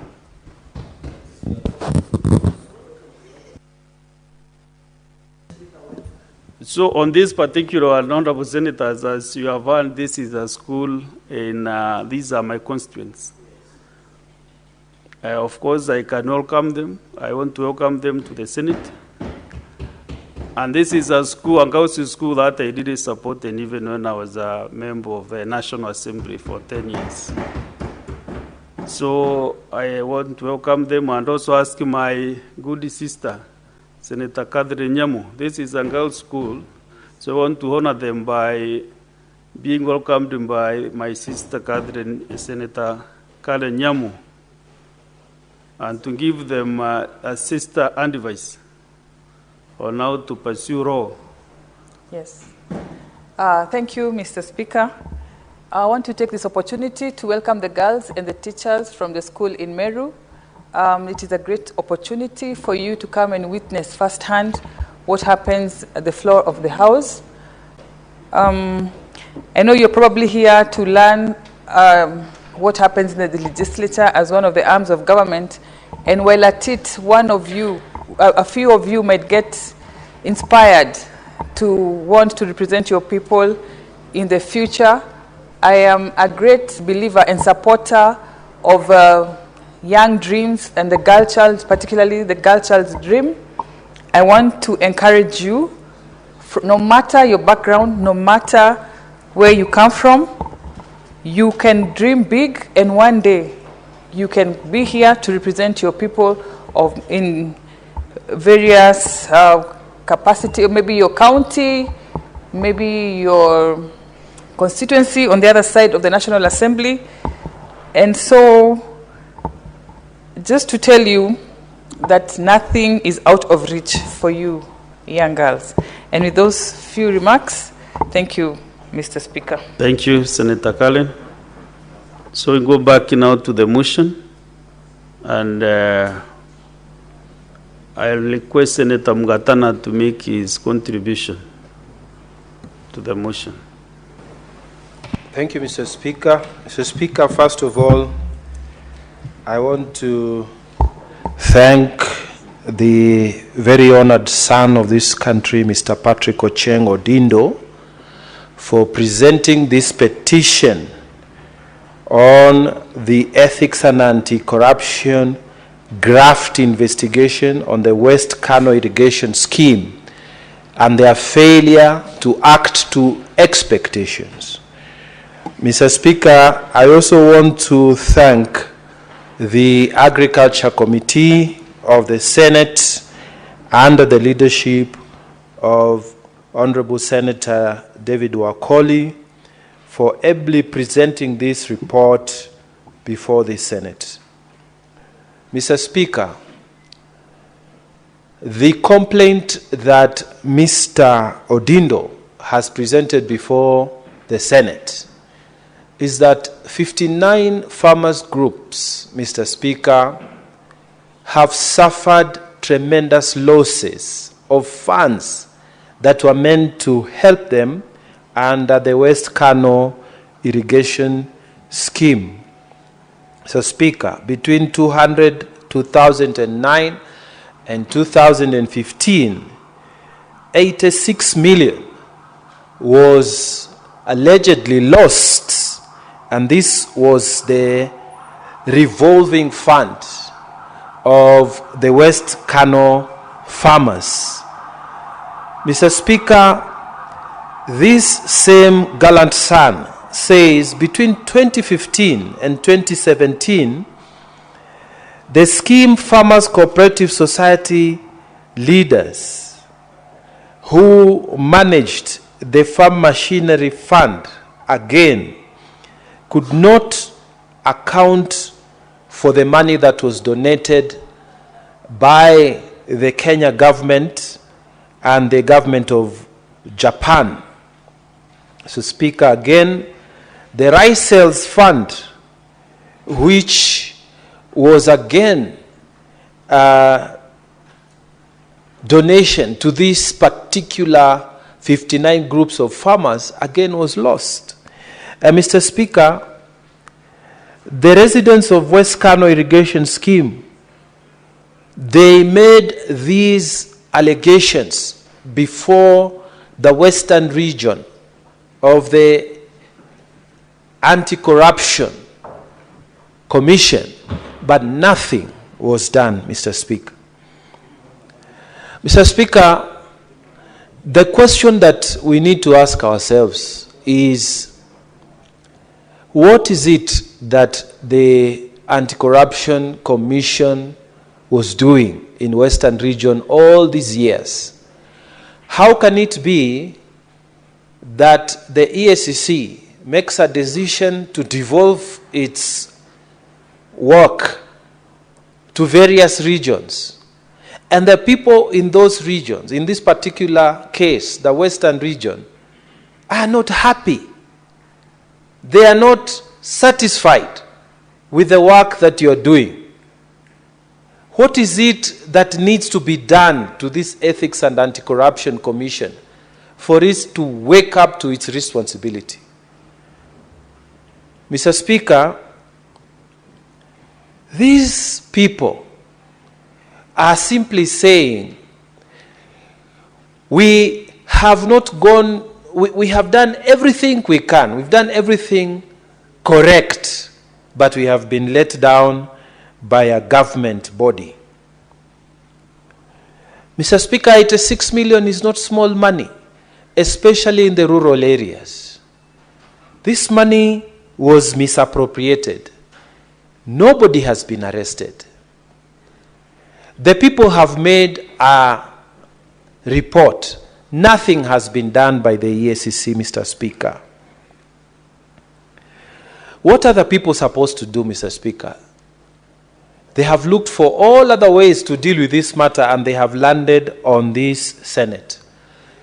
Mr. Speaker, this Senate, in its recommendation, has said, let us move away from the EACC and let us go to the DCI. This is the first recommendation, that the DCI now must carry proper investigation. And the reason is, Mr. Speaker, time does not run out on criminal culpability. The DCI is the one that deals with criminality. These people are working. Some have bought nice vehicles. Some have bought nice houses in West Cano. And the people can tell this man was involved in that scandal. That lady was involved in that scandal. It was our money that we saved in this revolving fund that has bought him a nice house, that has made his family to get more acreage of land, that has helped him to drive a car, and he is walking free. Mr. Speaker, something needs to be done. And we are saying and agreeing with the Senate Committee on Agriculture that the DCI must act fast. And within the 4 months that they've been given, something must be done. Mr. Speaker, I was here yesterday complaining that when people go to government agencies and nothing takes place, there's a lot of fury within the community. In Tana River County yesterday, Mr. Speaker, I was engaging the Minister for Internal Security and saying somebody was killed by KWS officers. A report was made, and then nothing is being done. Mr. Speaker, when people live in this kind of society, anger grows in them. people start hating leaders. They start hating the agencies of government. And you start wondering what is the problem, what has happened to people. But it's because of inaction. When people are making genuine complaints like this one, 86 million has gone. And the culprits are known because they were officials of this West Cano irrigation scheme. And they are just walking around. Mr. Speaker, when you look at the response that was given by EACC, they are not telling us anything. In fact, they are themselves indicted by the information that the people are putting here, that the West region just went to sleep. And one of the recommendations they have given is that this devolution of the EACC function should be relooked at so that people are able to move away from their regional offices and come directly to Nairobi and make these complaints. This is one of the recommendations that we have put in this Senate report. Mr. Speaker, something needs to be done about corruption in this country. And Mr. Speaker, we need to start doing, and I'm asking the EACC to take more seriously their responsibility as far as engaging the public in spreading the anti-corruption message. You are not going to help just by arresting people on one Friday, come with cameras and so on. We need also to take these lessons to schools. Mr. Speaker, I was growing up and we were taught in those days not to walk over grass. When I was very young and attending school, and Mr. Speaker, to date, I would never pocket or walk over grass. It's not inside me. Mr. Speaker, when you are traveling with your children and you try to take a bottle of water and throw it through the wind, they will not allow you. Why? Because they were taught in school that you should not pollute the environment. But when it comes to anti-corruption message, Mr. Speaker, the current generation is like the end justifies the means. Why? Because this is not taught in any school, Mr. Speaker. The schools we are bringing up are people who just do whatever you can to get rich as early as possible and retire by the time you are 40 and travel the world. How you do it, nobody cares, because that is what we have taught them. Mr. Speaker, EACC needs to be serious. These regional offices, like the Western region, they should not just sit there and create failure like they have in these particular incidents. You know, bringing a shame to a whole institution because of your failure to act. They should be proactive. And I'm not talking even just that region alone. Across all these regional offices, what does it take just to visit schools? How much effort is it within the town you are living in to just spend 30 minutes visiting shules and telling people that we need to do something more, that Kenyans need to grow up a generation of people who will reject corruption, who will want to earn honest living. But they won't do it. They will sit in their offices, farmers will bring in their complaints, and instead of working to solve these problems, they will collude with those people who now have in possession their money and not help the cause for which they were employed to do. Mr. Speaker, this Senate calls out the EACC, and I have said before and I will say it again, even in the Senate Public Accounts Committee. Mr. Speaker, we call governors and they come before us and the Senate Public Accounts Committee. And then, Mr. Speaker, you find clear evidence of misappropriation of funds. The EACC is seated there. They are there taking notes and, of course, allowances for attending Senate committees. But, Mr. Speaker, after that, you hear nothing. No action has been taken. Nothing has been done. So people, they have started to normalize corruption. So EACC needs to pull up its socks. And pulling up its socks is not just arrest. You need to be proactive. You need to, like when farmers complain like this, what was wrong with that officer? Why couldn't he move from his Western region office to go and sit with the farmers, call a meeting, hear them out? Why are people taking government offices and then they don't want to talk to people? They become big. They roll up the windows, up their vehicles, tinted windows. They get security. They don't talk to them. They don't even walk. And you know, it is terrible. And these are government officers. You are not even elected, so you can't be worried that maybe people will stop you and ask you this and that. You are an officer of ethics and anti-corruption. You are a county commissioner or you are a DCC. Why this thing of avoiding people and this big man syndrome? Why can people take these positions and actually serve people? Mr. Speaker, I fully support the submissions by this Committee of Agriculture, and we pray that the EACC, sitting where they are sitting, they listen to us and do something more. And I want to again congratulate Mr. Patrick Odindo for taking up this matter. And may these recommendations be carried out as fast as possible. And we want the DCI now to focus on who stole the money. The evidence is still there. They go and catch these people. And Mr. Speaker, this will put a rest to the problems that the West Cano irrigation scheme has been experiencing for so many years. With those many remarks, Mr. Speaker, I beg to support the report of the Senate Agriculture Committee. Thank you. Thank you. Next is Senator Dan Manzo. Thank you, Mr. Speaker, for giving me an opportunity to contribute on this very important matter. Mr. Speaker, at that particular moment, I was a member of the Agriculture Committee, and when this matter came, it was a very serious matter. I want to give my thanks to Professor Nyang' Nyong'o, the governor for Kisumu. When we invited him to come and share his insights, he came, and he did not support this corruption issue. In fact, he wanted it investigated. He was very disappointed. These monies had come from the Japanese government. The Japanese government even provided tractors and all the equipment which could make sure that rice growing will thrive in Cano.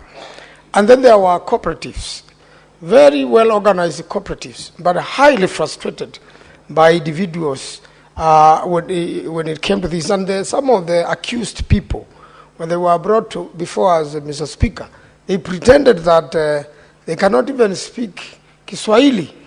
They can only speak Dholuo, and we have to translate and waste a lot of time, and you could see clearly these were the thieves and they were pretending.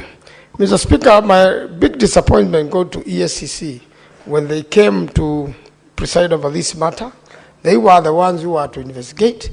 They were the ones who were to recover the money, and they really looked very uncooperative to the committee, looked like they do not know. In fact, it is around that time when some people were trying to amend the law to remove the chair of EACC. You know, the chair of EACC is a very forthright gentleman. His track record known, as presided over money funds over a long time and many projects, and as an architect they have been successful. And to be one of the most honest people I can trust in that commission, the moment you do the chair of EACC, maybe the CEO, below that, everybody was frustrated the fight against corruption in this particular case, and it was very frustrating even as a committee. Having invited EACC, they were uncooperative, and you could see, the Honorable Mudigi was there, you could see EACC was really defeating the ends of fighting corruption. And I knew to myself, and I say one day, we shall overcome as a country. Because if you have an EACC, which first of all has its own fights, and then secondly, when there is such a serious glaring corruption case, of money donated by the Japanese government, even where, you know, if you mishandle this, you are telling other agencies not to help our farmers. You are telling other people not to make donations to Kenya. You are telling other countries, you know, that we have no structures to protect money. And similarly was the National Irrigation Authority. Very frustrating. In fact, the National Irrigation Authority behaved similarly to the ESCC.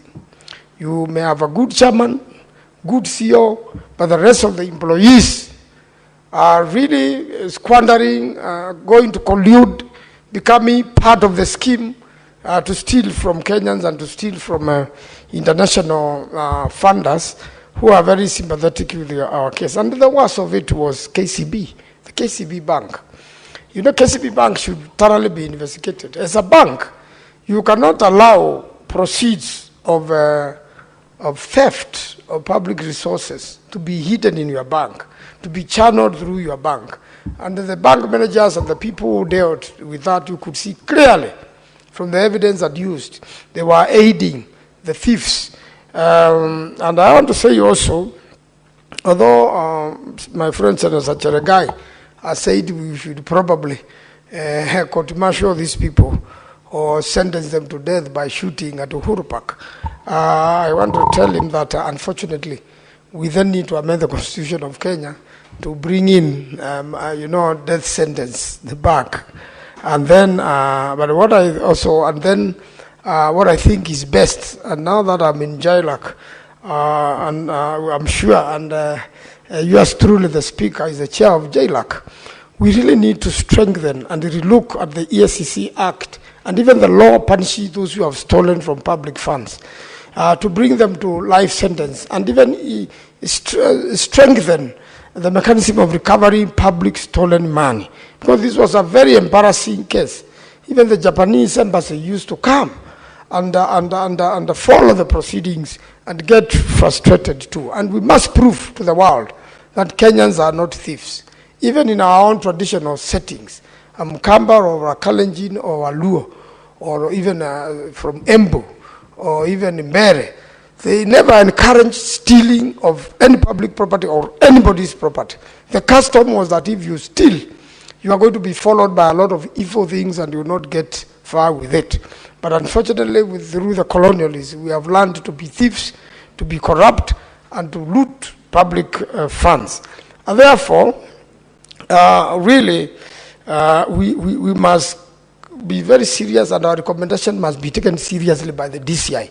I hope the DCI is not going to behave like ESCC. I hope the DCI investigators are not going to be compromised. I'm sure those people who stole that money and those who bought those cars have now become broke because you will never benefit from stolen funds. And I'm sure now they have no money to bribe or compromise anybody. They should be followed. We must bring back the dignity of cooperatives in this country. This cooperative was really frustrated.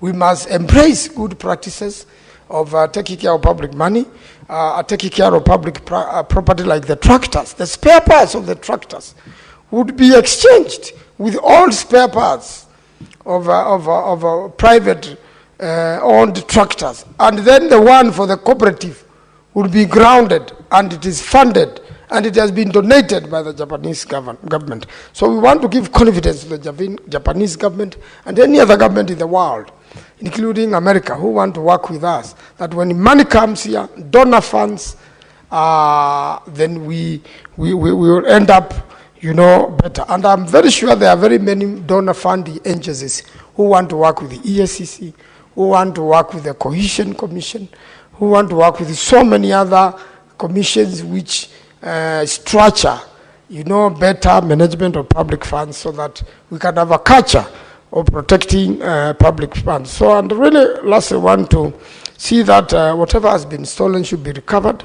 These people should go to jail, and so that they can serve an example to other Kenyans, and especially from the Cano irrigation scheme, so that as Professor Anyang did when he came to this, justice can be found, and that Mr. Patrick Odinga be decorated for an effort to fight corruption in this country. Mr. Speaker, I do support and thank you for giving me an opportunity to contribute on this very important matter. Thank you, Senator Manzo. And indeed, to confirm, most of donor-funded projects actually collapse on the basis not of the donor funds coming in, but on the basis of corruption, that the entities locally working together do not support and do not fully utilize those resources, especially in our counties where we see a lot of such donor-funded projects stalling and ultimately collapsing, leading to future denials of such support. Thank you, Senator Manzo. Now we will allow Senator Mundigi Alex to also contribute. Asante Bwana Spika kwa kunipa ruhusa niweze kuchangia mambo ya mchele West Cano irrigation scheme katika kaunti ya Kisumu, na pia nashukuru watu wa Kisumu wa West Cano, na pia nashukuru mtu alikuwa anaitwa Patrick Ochieng ambaye hakujali maisha yake na hakujali mambo ya dunia itatokea namna gani, Bwana Spika, kwa sababu nikitaka kusema mambo ya binadamu katika ulimwengu ama kaunti 47, chakula ya Mwafrika ni mambo ya mahindi na pia mchele na pia mwananchi ambaye ako masinani, Bwana Spika.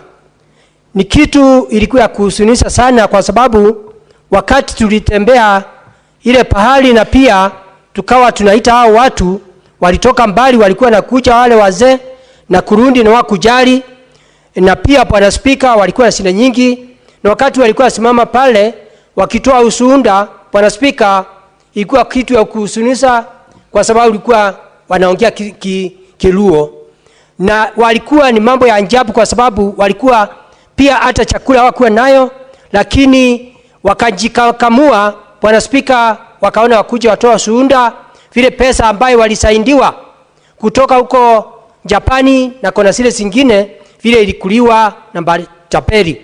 Bwana Spika, mambo ya usuni ni kuwa ile eneo ya West Cano wakati mvua imenyesha, Bwana Spika, wale watu wanateseka sana kwa sababu maji, Bwana Spika, huwa anavagiwa wote na maji, lakini wakati mvua imeisha huwa anarudi kule kulima mchele.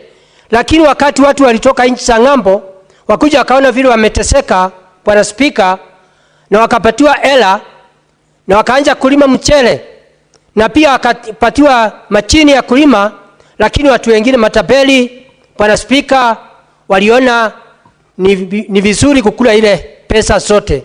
Kwa hiyo Bwana Spika, yangu ni kusema Kenya imekuwa na shida nyingi sana.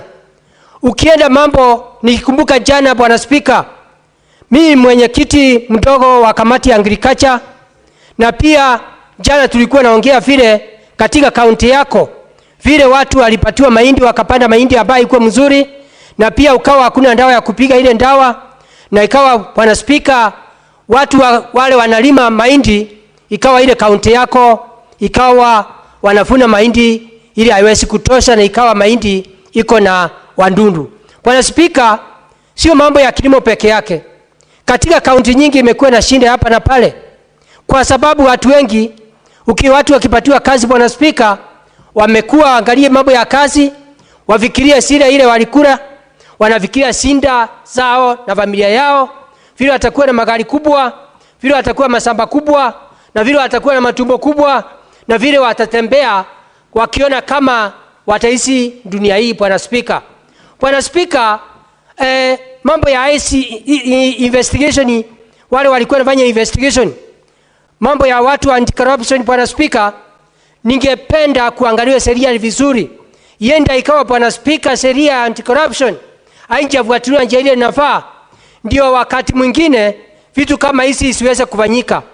Na tumeangalia, tumeshuhudia department nyingi walimu akiritaya, unakuta kama leo nikiwa mwenye kamati walepa, tulikuwa naongea walimu ambaye ni professors TVET na wale wengine wakati wa retire pesa zao, Bwana Spika, wakupata ile pesa walikuwa pesa ya useni. Kwa hivyo naomba Bwana Spika mambo mingi iweze kuangaliwa kuonekana itaendelea namna gani. Bwana Spika, wakati huu wa serikali ya Kenya Kwanza tumeona mambo mengi kifanyika, mambo ya National Hospital Insurance Fund, mambo ya SHA. Tumeona hata juzi tukiona watu wengine wamekataa kulipa ndeni kaunti zetu wakati wameitishwa hela na Kenya Power. Hawakukumbuka kama kuna binadamu alikuwa anaweza kupitia ile parapara. Hawakufikiria kama kuna binadamu mambo ya masingara. Hawakufikiria kama kunaweza kuwa na kipindupindu. Wakaenda wakaweka takataka na wakavunga parapara, na ni wale wanavaa waangalie usafi katika kaunti zetu. Kwa hiyo Bwana Spika, mambo mingi inaendelea kufanyika. Sio kaunti ya Nairobi peke yake, ni kaunti nyingi. Yende ikawa ule mtu anaumia ni mwananchi ambaye ako vijijini. Ako na janga njaa, ako na maji ya kunywa hakuna, stima unakuta iko na shinda. Ningeomba Bwana Spika, mambo mingi yaweze kuangaliwa, ndio mwananchi ambaye analipa ushuru aweze kuangaliwa, mambo ya afya, mambo ya elimu, mambo ya agriculture, mambo ya barabara.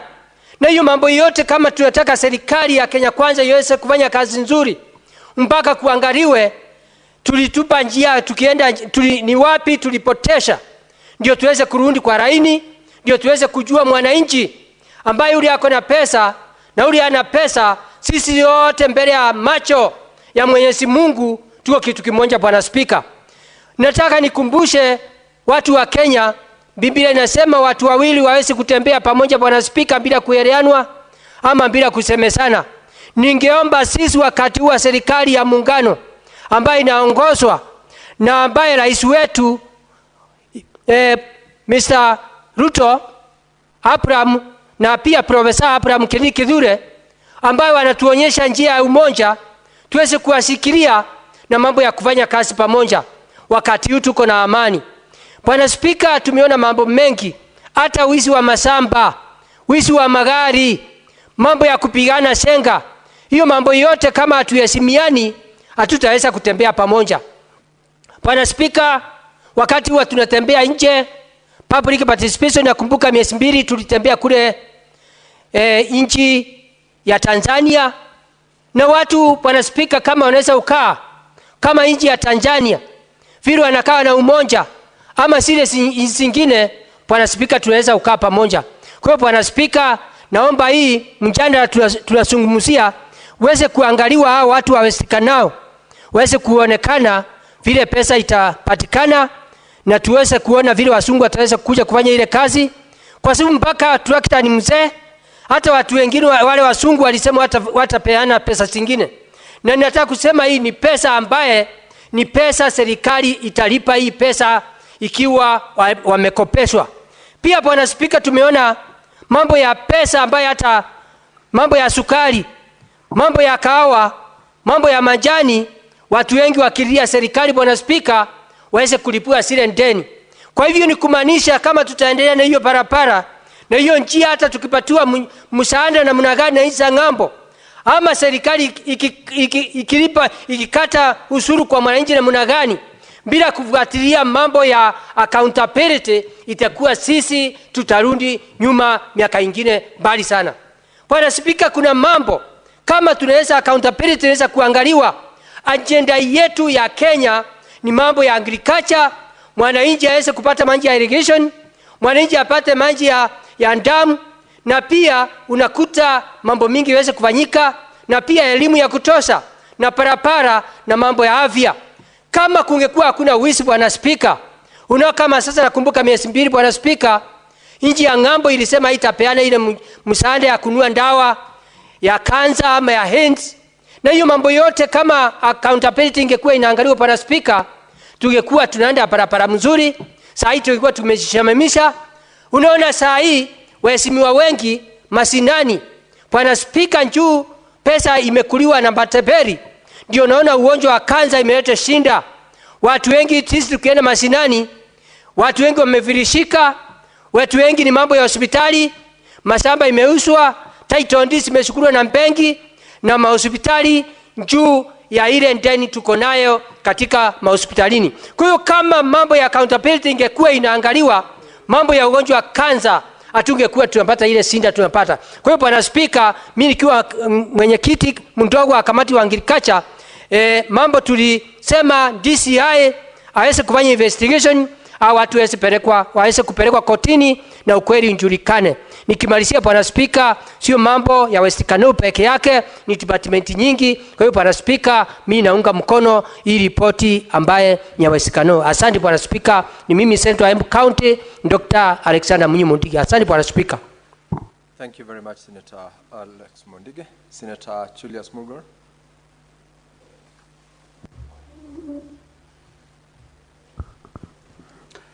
Thank you very much, Mr. Speaker, for giving me the opportunity to also add my views to those of my colleagues. I would like to thank the Committee of Agriculture for taking the initiative to visit and see what is going on there, according to the petition that Mr. Ochieng made to the committee. It is sad, Mr. Speaker, that these days it seems like corruption is an automatic DNA of our systems in Kenya, such that people boldly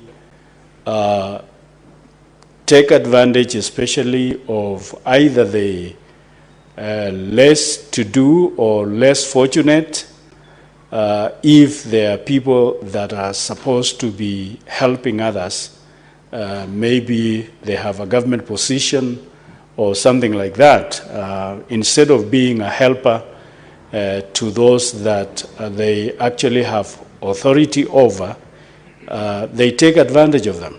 I've seen that especially coming from Pokot society, a society that is a high percentage is illiterate. A lot of people take advantage of them. Right now, there is a lot of mushrooming of gold in Pokot, and a lot of people, even their own county government is taking advantage of them. Instead of helping them to benefit and gain from what is available on their ground, they become the ones that are taking advantage of those that they have authority over.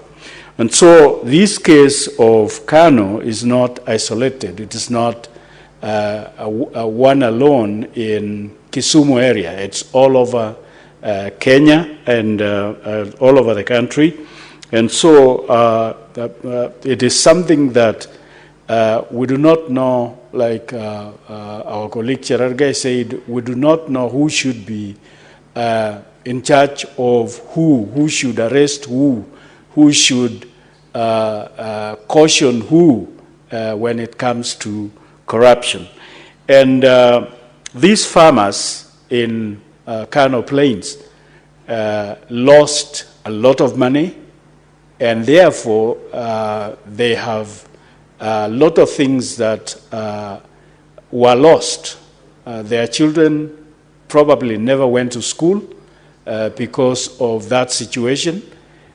Some of them probably in the course of that situation lost their loved ones because they could not afford treating them or taking them to hospitals, and so many losses that they must have experienced. And therefore, caused by those that are supposed or are put to be in charge and trusted by the members of this farmer society or group of people. And so this also is a lesson to other groups like farmers groups elsewhere, that there should be a lot of scrutiny and carefulness when it comes to electing people that are put in charge, because these are people that the members trusted and entrusted a lot of their values and valuables into their hands. But instead of taking care of them, they became the looters that looted and brought this farmer society to zero, giving them or putting them into a lot of losses. And then also, these days, it is even said that a lot of corruption culprits take cash now in bags in their vehicles, so that when EACC people want to arrest them or questioning them, they are just given cash and they look to the other side instead of looking at the malpractices and the mistakes made and all that. So they look to the other side so that they give a clean plate to a corrupt person and just say he's clean. And therefore, this thing will be with us unless we find another system, not EACC. EACC is no longer effective. EACC is no longer sensitive about corruption. Instead, they have become compromised and numb, such that they have no feeling about corruption. So unless there is another system that we will look up to so that this thing can be brought down. These days, a lot of the stolen money are put into buildings, put into farms that people take and buy buildings and buy farms and buy properties, and just in that way they believe they have cleansed it, they have cleaned it so that it becomes their clean cow, and they no longer see a stolen property or stolen money. Instead, they think it is an earning that is worth being proud of and looking at it being with them. And then in this process of stealing, especially stealing money and machines and all that that came through donation, Mr. Speaker, you can be sure that such a group of people that donated such money will not be encouraged to do another, either there or elsewhere in Kenya. They will be disappointed and they will probably walk away from our country. And that puts us into a lot of shame because when such an investment is made, people who donated give reports, and they are proud that they did something to alleviate poverty situation and so on, but only to find that it was looted by the same people who are supposed to be taking care of it on behalf of the people.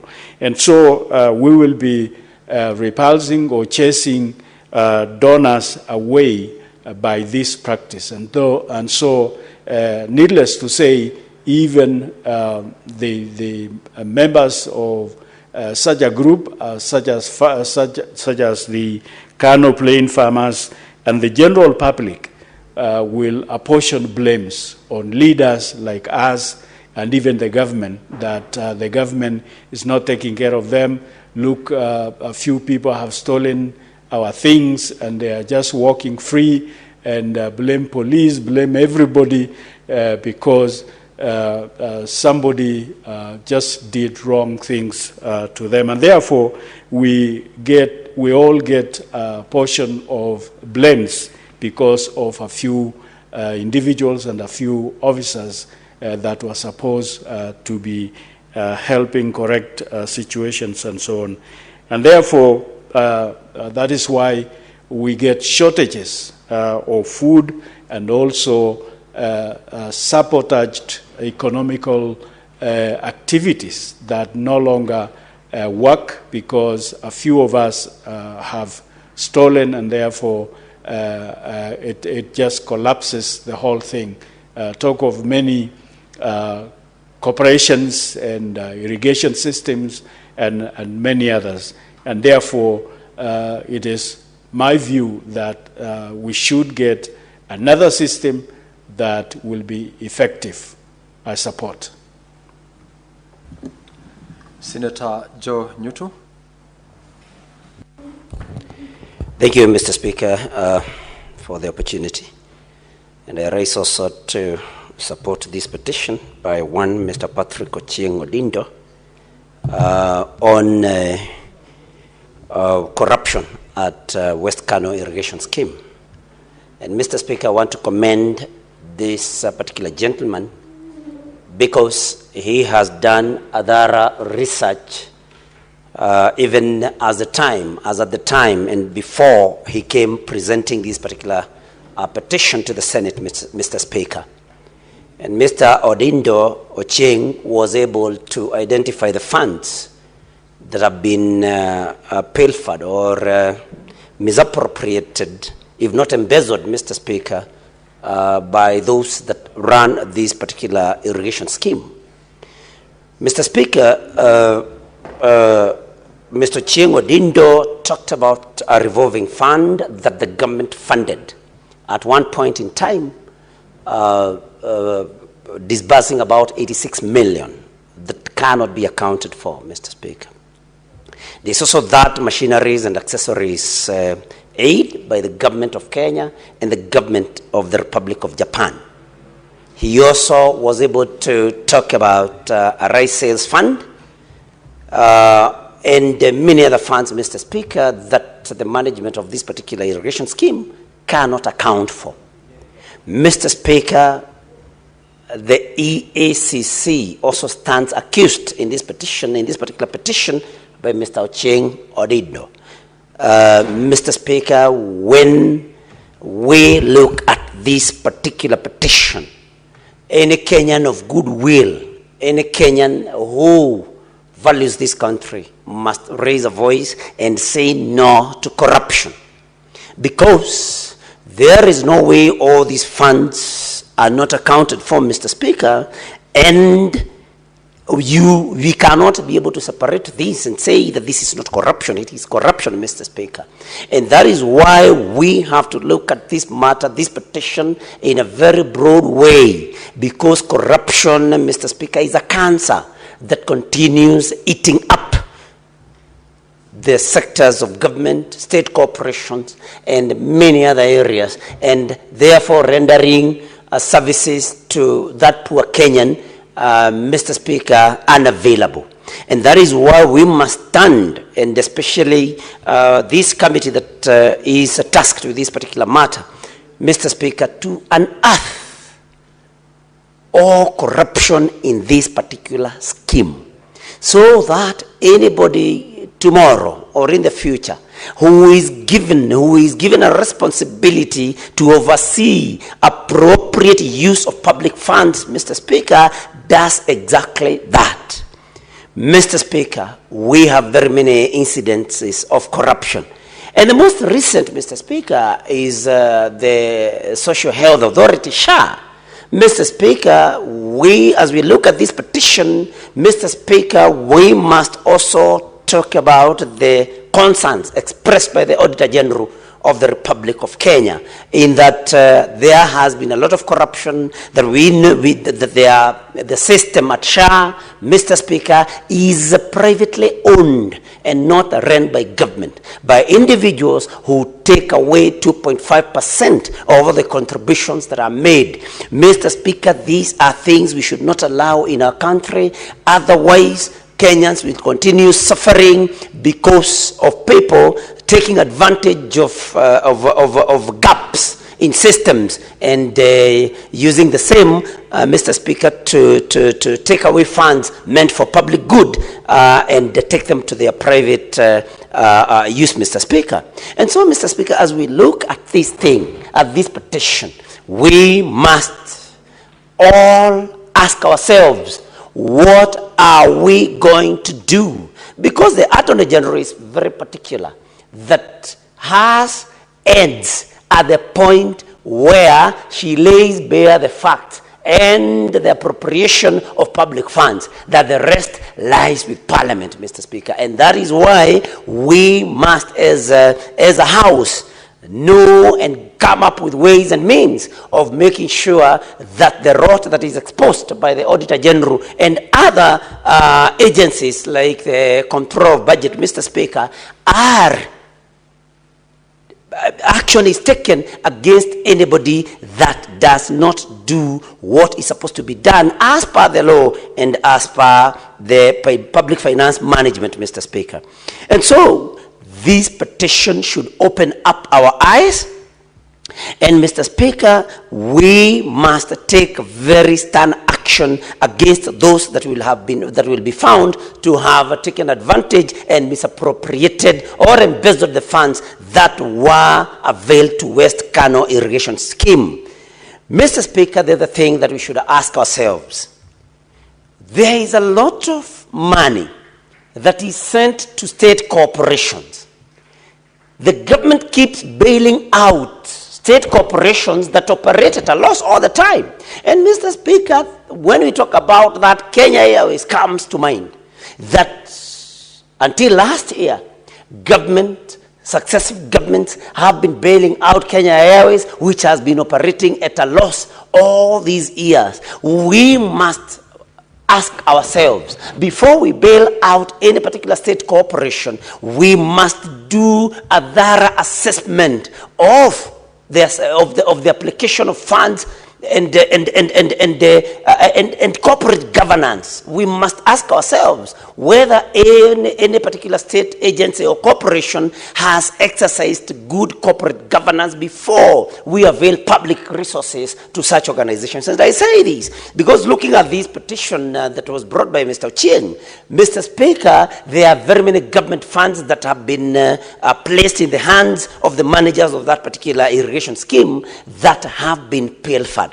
And so, as a House, we must ask ourselves, as Kenyans, as leaders in this country, we must ask ourselves, why would we continue bailing out public institutions that run at a loss? Why are these losses coming up? Are they coming because there is corruption?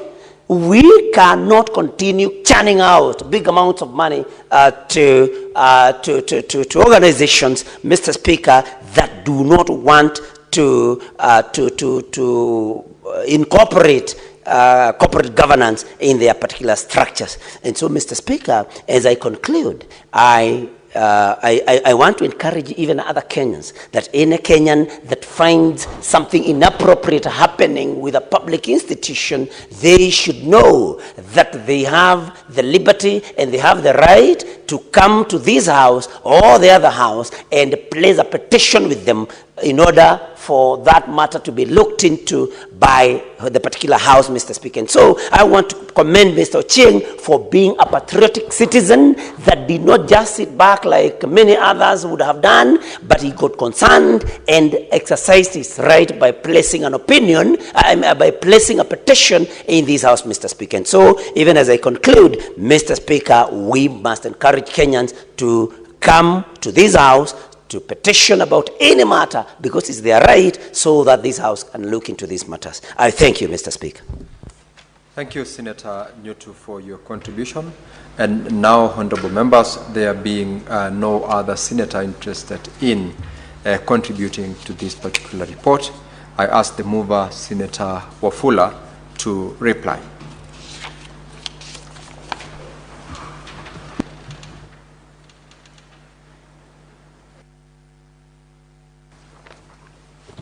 Thank you, Mr. Speaker, sir, for this opportunity to, and I beg to reply, Honorable Speaker, by thanking the members of the Committee of Agriculture for spending their time, their commitment in ensuring that we listen to the stakeholders, the petitioner, in this matter.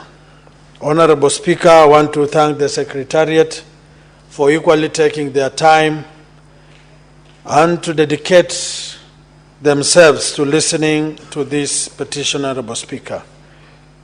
Honorable Speaker, as you've had members contribute to this petition, it is very clear that Kenyans have begun to have trust and confidence in the Senate and specifically the Committee for Agriculture, because agriculture is the backbone of the sustainability of Kenyans, Honorable Speaker.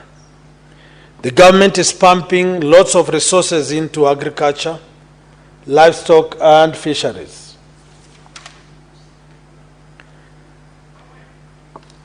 And in this particular context, Honorable Speaker, it is important that the county governments and the national government employees should take seriously their work, commit themselves, and ensure there is value for money. Honorable Speaker, this story of the Cano irrigation scheme is a replica of many other schemes in the country, cooperatives, Honorable Speaker, that are suffering because of poor management, corruption, tribalism, and high-handedness, Honorable Speaker. As it has been seen in the petition, Honorable Speaker, EACC has failed to up its game to listen to the cry and the plea of the people in this particular context. They took a lot of time, and here you see the committee clearly bringing out the silent issues affecting this scheme. The cooperative ministry, Honorable Speaker, looking at how they were handling documents, handling officials, exchanging with the officials and the complainant, Honorable Speaker, clearly shows us that in spite of the government's effort to bolden and strengthen cooperatives, Honorable Speaker, if we are not careful, we will be entrenching corruption, and people don't have the goodwill and the interest of the people in these cooperatives. And therefore, it's a wake-up call to the Ministry of Cooperatives to ensure that they give the right people the opportunity to serve and flush out corrupt individuals who are hell-bent in manipulating and stifling the space of farmers and galloping their hard-earned money. Honorable Speaker, I don't want to take much of our time, but to thank honorable senators who have contributed. They have equally spoken on the will and aspirations of Kenyans. I don't want to forget, Honorable Speaker, that agriculture is devolved. And when you see Kenyans not running to the county assemblies with petitions, it means there is a problem. If these farmers cannot take their petitions to the executives of counties, there is a problem. And this is a wake-up call to other committees, Honorable Speaker, that by the time these people move to the Senate, we need to put enough attention at the monies at the devolved level. We have cherry fund, Honorable Speaker. Do we know what is happening in the cherry fund? We have lots of monies going to fisheries, Honorable Speaker. Do we know what is happening there? I want to commit as the Committee for Agriculture that we will leave no stone unturned. Now we are headed to the planting season. Subsidized fertilizer is there at a normal, known price. You will realize, as Mheshimiwa Mungatana said yesterday, people buying at 2,500 and selling to farmers at 7,500. It is immoral. You will find a county government knows very well that cereal board has 2,500 fertilizer. The county goes ahead to procure fertilizer, a bag at 6,000. This is blatant stealing of public resources. And therefore, as a committee, Honorable Speaker, we will not blink to call them out and demand that they be respectful.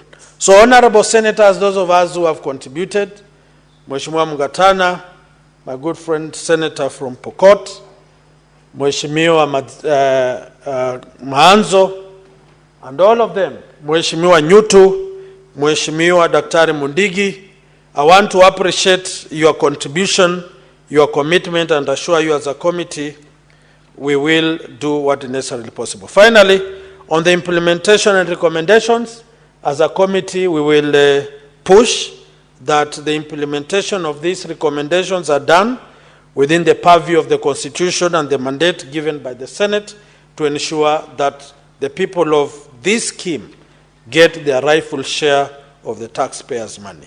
Honorable Speaker, I request that you defer putting of the question to a later date pursuant to Standing Order 66.3 to allow members to have quorum and therefore be able to vote. Honorable Speaker, I beg to reply. Senator Okolu, thank you very much. And pursuant to the provisions of Standing Order 66, putting of the question to this particular report is deferred to our next sitting. And now, honorable members, for the convenience of the House, we will rearrange the order paper, and I direct that order paper number 17 be called out. Order number 17, motion, report of the Standing Committee on Labor and Social Welfare on an inquiry into the welfare of workers in export processing zones, EPZs, in Mombasa and Kilifi counties. Senator Migori, Chairperson of Labor Committee.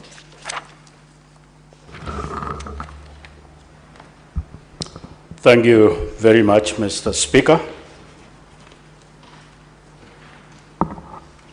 Mr. Speaker, Article 96(1) of the Constitution mandates the Senate to represent counties and serve to protect the interests of the counties and their governments. To achieve this, the Senate, through committees, engages county governments to ascertain any emerging challenges that require readiness.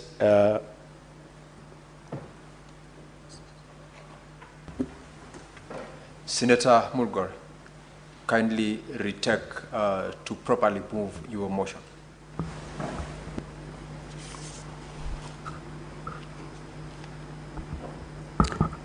Motion report of the Standing Committee on Labor and Social Welfare on the inquiry into the welfare of workers in export processing zones, EPZs, in Mombasa and Kilifi counties. That the Senate adopts the report on Standing Committee on Labor and Social Welfare on inquiry into the plight of workers in the export processing zones, EPZs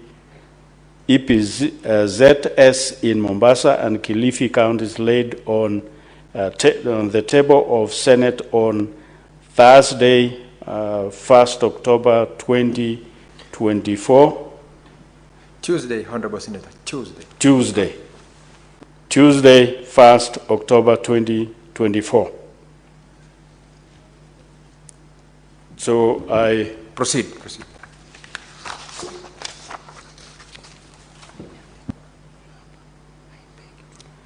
I beg to move and ask. Proceed. You still proceed, and you can now refer to your notes, guiding notes. On Wednesday, 17th April 2024, Senator Mohamed Faki, MP, rose pursuant to Standing Order number 52(1) to make a statement concerning the grievances facing employees of the export processing zone countywide, and in particular the employees of Ashton Apparels Limited, Mombasa. At this meeting on Thursday, 9th May 2024, the Standing Committee on Labor and Social Welfare considered the matter and resolved to visit Ashton Apparel Limited, Mombasa, and additionally include Bestline Garments Limited in Kilifi County. The committee first held a meeting with officials from Export Processing Zones Authority on Friday, 14th June 2024, as to gain an in-depth understanding of the sector. The committee held a total of 10 sittings on the matter. The following senators represented the committee: Senator Julius Murgor, MP Chairperson, Head of Delegation; Senator George Mungai Mbugwa, MP Vice Chairperson; Senator Justice Retired Mazayo, CBS MP Member; Senator Mohammed Faki Muihaji, MP Member; and Senator Alexander Mundiki Munyi Mundiki, MP. The visit aimed to investigate on the grievances facing the employees in regard to their right and ununionized and fair hiring practices, sexual harassment, delay in issuance of employment contracts, tribalism, working conditions, long working hours, and low wages. The committee visited Ashton Apparels in Mombasa West on Wednesday, 19th June 2024, and Umoja Slippers, a local private company, and Best Line Garments, EPZ, both in Kilifi County on Thursday, 20th June 2024.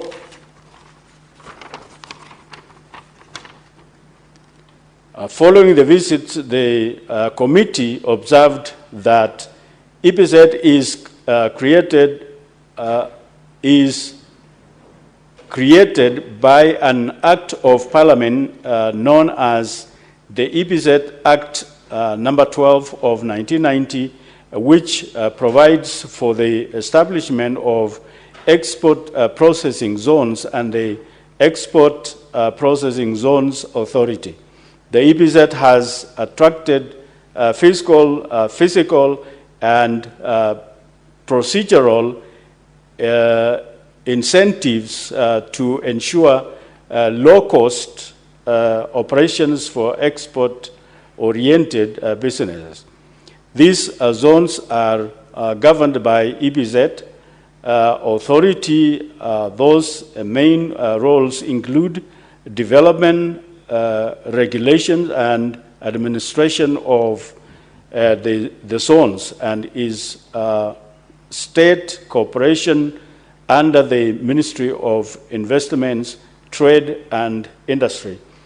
Export-oriented companies operating in these zones are licensed by the EPZ authority and therefore subject to its policies and procedures. Additionally, these companies which employ Kenyan citizens as employees and also bound by Kenyan labor laws, which include the Labor Relations Act and Employment Act, the Work Injury Benefits Act, and Occupational Society and Health Act, and among others, and Article 41 of the Constitution solidifies labor relations by guaranteeing laborers various rights, including fair remuneration, safe and healthy working conditions, seasonable working conditions, participate in activities and programs of the trade union, and go on strike. The committee found out that EPZ companies complied with the laws of the land and paid maintain wages to their workers. However, the EPZ companies had minimal corporate social responsibility programs. The employees also complained that they were paid lower salaries, and their co-workers who performed the same task. They stated that foreigners performing similar tasks were paid higher salaries than them. In light of the above observations and findings, the committee made the following recommendations. 1, immediately establishes an export zoning zones wages council in line with Section 43 of the Labor Institutions Act Cap 234 to take care of the special categories of workers and report back to the Senate within a month of finding this report. B, reviews and publishes a wage order that is specific to export processing zones workers, and report to the Senate within 6 months of finding of their report. And in the spirit of their labor and practices of equal pay for equal work done, investigate claims of EPZs saying foreigners doing similar jobs to locals in EPZ higher wages, and report to the Senate within 3 months of tabling of this report. The Cabinet Secretary in charge of trade, investments and industry ensures that the government gets the best deal for the citizens of Kenya in terms of enhanced wages. Corporate society responsibility programs and environment reclamation programs, the national government through the EPZs current that there is a favorable business environment for EPZ nationally and in the counties, and there incorporates the county governments in setting up the export processing zones to ensure that counties benefit in terms of job opportunities and infrastructure development and corporate social responsibility programs. Mr. Speaker, sir, I wish to thank the senators who availed themselves for this inquiry visit. Also, the Office of the Clerk of the Senate for the facilitation and ensuring the Standing Committee on Labor and Social Welfare undertakes this mandate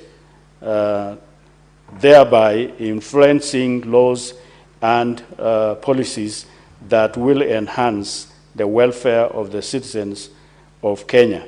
Mr. Speaker, sir, I beg to move and request Senator Mugatana to support. Senator Mugatana. Mr. Speaker, I want to thank you for giving me the opportunity to second this motion. I also want to thank the Honorable Chair for Labour, Honorable Senator Migori, for ably moving this motion on the inquiry of the welfare of workers in the EPZ in Mombasa and Kilifi counties. Mr. Speaker, if you live in the coast early in the morning along the Malindi-Mombasa road, you will see hundreds of people walking towards these companies that have been set up as EPZs. Mr. Speaker, Ashton Apparels and the other two that were mentioned are some of the companies that you will see hundreds of wananchi walking towards those places to go and earn a living. When the Honorable Senator Faki brought this, he didn't speak because of a joke. There are serious problems that face these wananchis as they go to work, as they carry out their duties in these EPZs. And although Senator Faki complained of the EPZ in Mombasa and Kilifi counties, the problems of EPZs are similar here in Nairobi and other places where wananchis, the local people who make those garments for export sales, are harassed, are exposed to very difficult labor conditions. It is not the first time that we have had these complaints, and it will not be the end of these complaints. Mr. Speaker, we know that export processing zones and the companies that were set up, they are supposed to help boost economic activity within the country, and the idea was that we create employment for our people. Yes, but the conditions of work are very difficult in those EPZs. Mr. Speaker, I want to agree with the committee that the minister who is in charge of trade, industries, and investments in this country, he must be proactive. I'm sure the minister is listening to me where he is. This Senate is recommending that you must go and get better deals for our workers in these EPZs. Our workers are paid minimum wages. Mr. Speaker, when you see them, they are walking. They cannot afford borders. They cannot afford to enter into matatus. They have literally they live bare minimum, Mr. Speaker. And to add on that, there are a lot of complaints, Mr. Speaker. Apart from the poor pay, our workers, Mr. Speaker, are exposed to sexual harassments, Mr. Speaker. Our workers are exposed to very long working hours, Mr. Speaker. And our workers are exposed to very poor pay. And some of the working conditions within those EPZs are very, very much against the labor laws of this country. Mr. Speaker, I would really urge, use this Senate floor to tell the minister to have a meeting with his officers. Can they be making special visits without notice to those EPZs so that they can check whether labor practices are being followed? Mr. Speaker, even if you are an EPZ, you are an export processing zone, the agreements that are signed are supposed to make you as a company subject to Kenya labor laws. So there's no excuse. So, Mr. Speaker, I would recommend that the Senate report be expanded so that the minister who is reading this, listening to this, who will be served with this report, must make sure that unannounced visits are carried out by labor officers into all these EPZs, not just the one in Mombasa and Kilifi counties, but these unannounced visits are the ones that bring out the true picture of what happens in those EPZs. Mr. Speaker, some of them are not even given breaks during lunch hours. Some of them have very, very long working hours, and people are left wondering, what is happening? Because we are in this same country. Mr. Speaker, this report of the Senate has found out that people who are doing the same type of duty within the companies are being paid lower. Foreigners who are coming to work in those EPZs, Mr. Speaker, are given higher salaries than the Kenyans who are working within the same outfit. Mr. Speaker, we are living in the 20th century. We are living under a new constitution, and yet our workers are being discriminated right here in this country. And Mr. Speaker, the blame lays squarely on the doorstep of the Minister for Trade, Investment and Industry in Kenya. This cabinet secretary must move out of the office and go and see what is happening for you to be able to advise the president what we need to do to make our workers work well.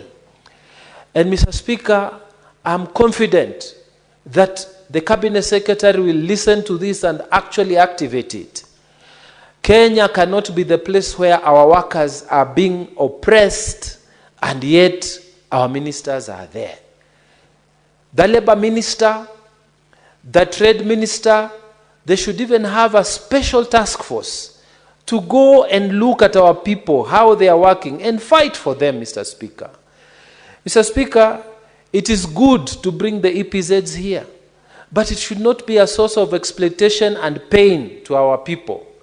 These are the same people who we go and ask votes for. And after we ask votes for them and we form government, we forget about them, Mr. Speaker. Shame on us when they are living in those horrid conditions, Mr. Speaker. And so I am saying, apart from these recommendations, the Minister for Labor should cooperate with the Minister for Trade. They should form joint forces to go and visit these places. Joint teams. They find out whether these EPZs are really keeping the agreements that were formed by them when they were coming into this country. Mr. Speaker, this report also says that those companies in EPZs, they don't do any corporate social responsibility. Corporate social responsibility, Mr. Speaker, is something that it was a notion that came in recent years, but now it has become an accepted part of the norms for any corporates that are working in Kenya and even globally. Mr. Speaker, during the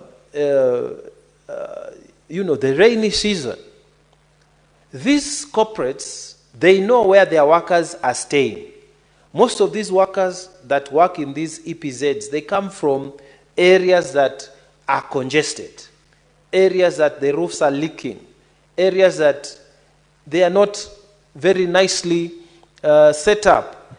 What is wrong with them? Can't they move and make a visit to some of these areas? Why can't they work with local administration to help their own workers live in better conditions? Why can't they take up paying school fees for them in boarding schools so that their children can do better in education and be better than mom and dad?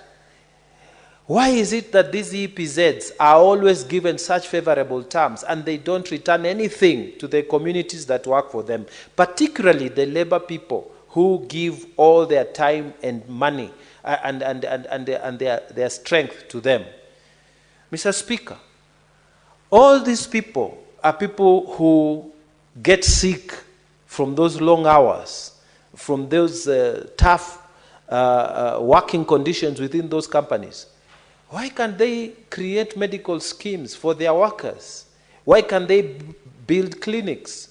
You will find it's a company that is making garments, but they cannot employ even a nurse to help with Panados.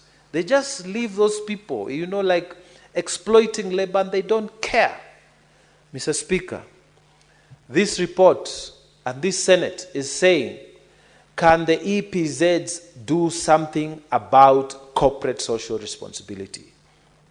And I highly accept and recommend that this particular issue be expedited.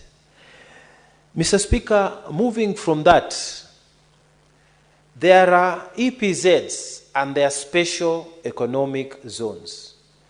Under this government, Mr. Speaker, special economic zones were created.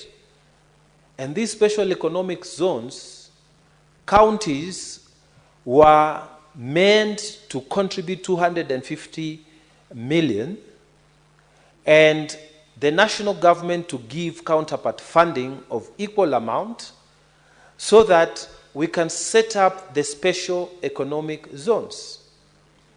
The SEZs that have been formed under this government, Mr. Speaker, they seem to be only a few that have been selected, and only a few seem to be supported. Mr. Speaker, these special economic zones have not become a reality in counties that need them the most, like the county of Tana River. Mr. Speaker, you will find that in Tana River, even a single company that is making production somewhere, they don't exist. In fact, the only companies that are existing are these large milling companies. And they mill what is coming out from the irrigation schemes. You don't have companies that are making production of anything. Therefore, we don't have employment opportunities within the industrial sector. Our government said county government should provide 250, set aside 250 million, national government to give the counterpart funding, and then to start moving in that direction to help fill in the gap that these EPZs have left. Because the EPZs, they have failed to lock in the gaps of employment opportunities for counties that are far off. They have merely focused within towns and counties that are in big cities. So, Mr. Speaker, I expected that the national government will give priorities to counties such as Tana River, so that within the first 5 years of this administration, Mr. Speaker, we will see our SEZ fully special economic zone in Tana River operational. But, Mr. Speaker, we have not seen this happening. Other counties that are already having special EPZs, export processing zones, are the same counties that are being given special economic processing zones. So, Mr. Speaker, my prayer is that we should not propagate the same discrimination against counties that are on the outer side, so that we continue with independence policies that have discriminated counties that are far off. A county such as Tana River should have been prioritized when it came to special economic zones, so that we can create conditions that will bring companies to manufacture in that area. Mr. Speaker, we have the land, we have a lot of land that we can give to those people who want to come. But the government needs to put the counterpart funding, and the government needs to encourage people to come and invest in that place. Mr. Speaker, what is happening is the special economic zone seems to be working in the same areas where the EPZs are already operational. And so, Mr. Speaker, I want to use this floor of the Senate to say that this policy of special economic zones should also be extended to counties that are far off, and they should be given priority.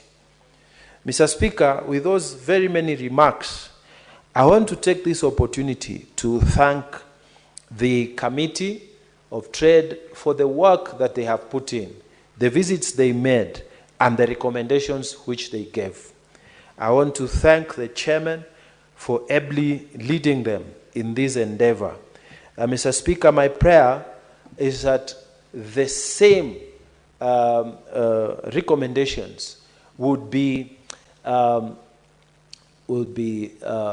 effected within the period that was proposed.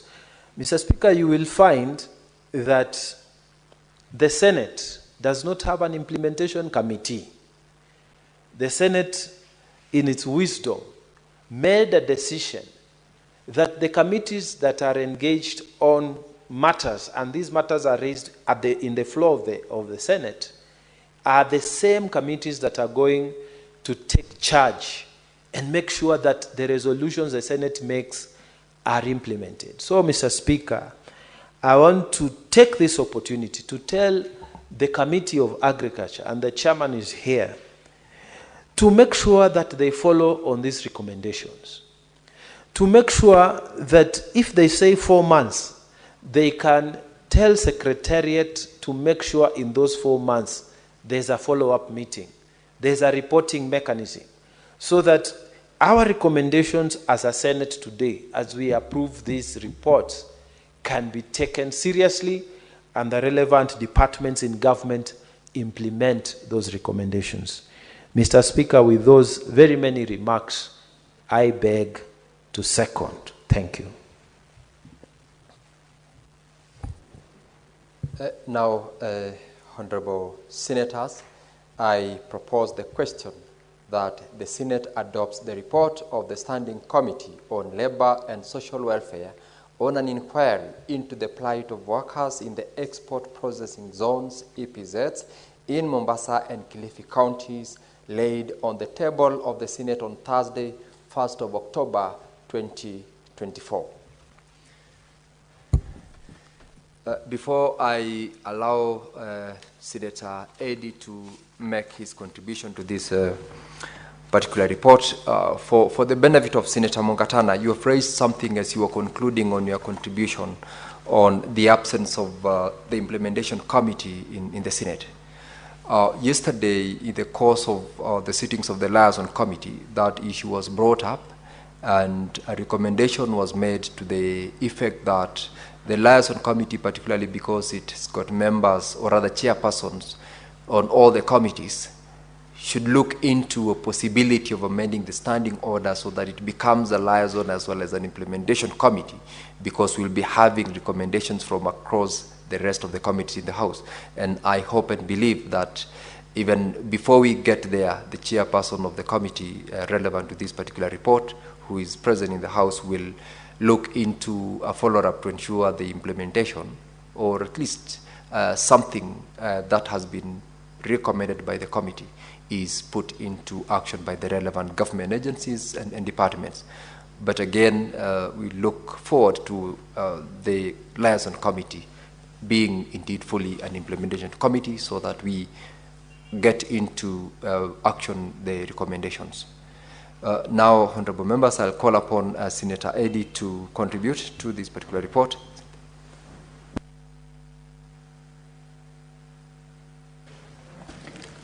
Mr. Speaker, I thank you for giving me this opportunity to chime into this report that I find to be very comprehensive. Mr. Speaker, as more perceptive as you might know, is that export processing zones anywhere in the world, and more particularly in Kenya, are zones that do employ mostly semi-skilled and sometimes unskilled laborers.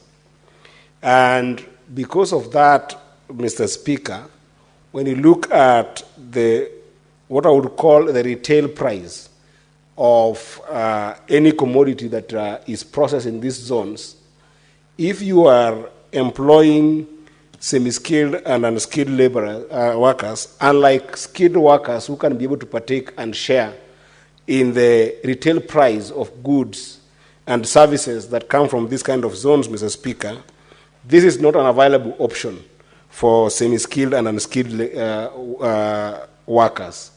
And it's predominantly because, number one, these kind of workers, they don't tend to partake in what we call a salary. They will take their benefit or compensation from what would entail wages. And therefore, it is very difficult for them to get the fair share price or an equivalent price on the retail price of the final goods and services that we produce. And number two, Mr. Speaker, you will find that the semi-skilled and unskilled workers, the biggest benefit that then they will get is any related challenges that might come predominantly to health conditions, given the working environment that they get.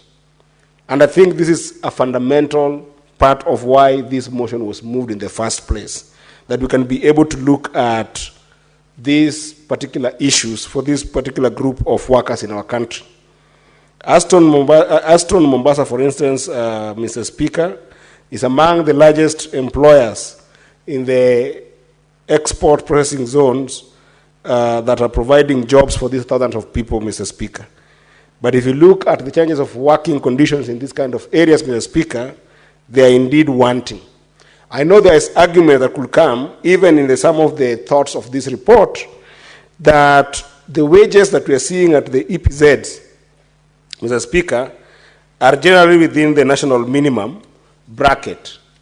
But I think that the conversation that we should further with this report should be, should the EPZs be comfortable with giving minimum wages that we have in this country, or should we be able to stretch our thought a little bit into thinking about the living standards of the people who are exposed with the poor working conditions in these areas, and even sometimes the stress that they have with things like medication, so that up and above minimum wages that they end up earning, is there potential that as a house we could be able to look at, if not an increment that is commensurate with the kind of conditions that they work in, is there potential for provision of some services extra by EPZs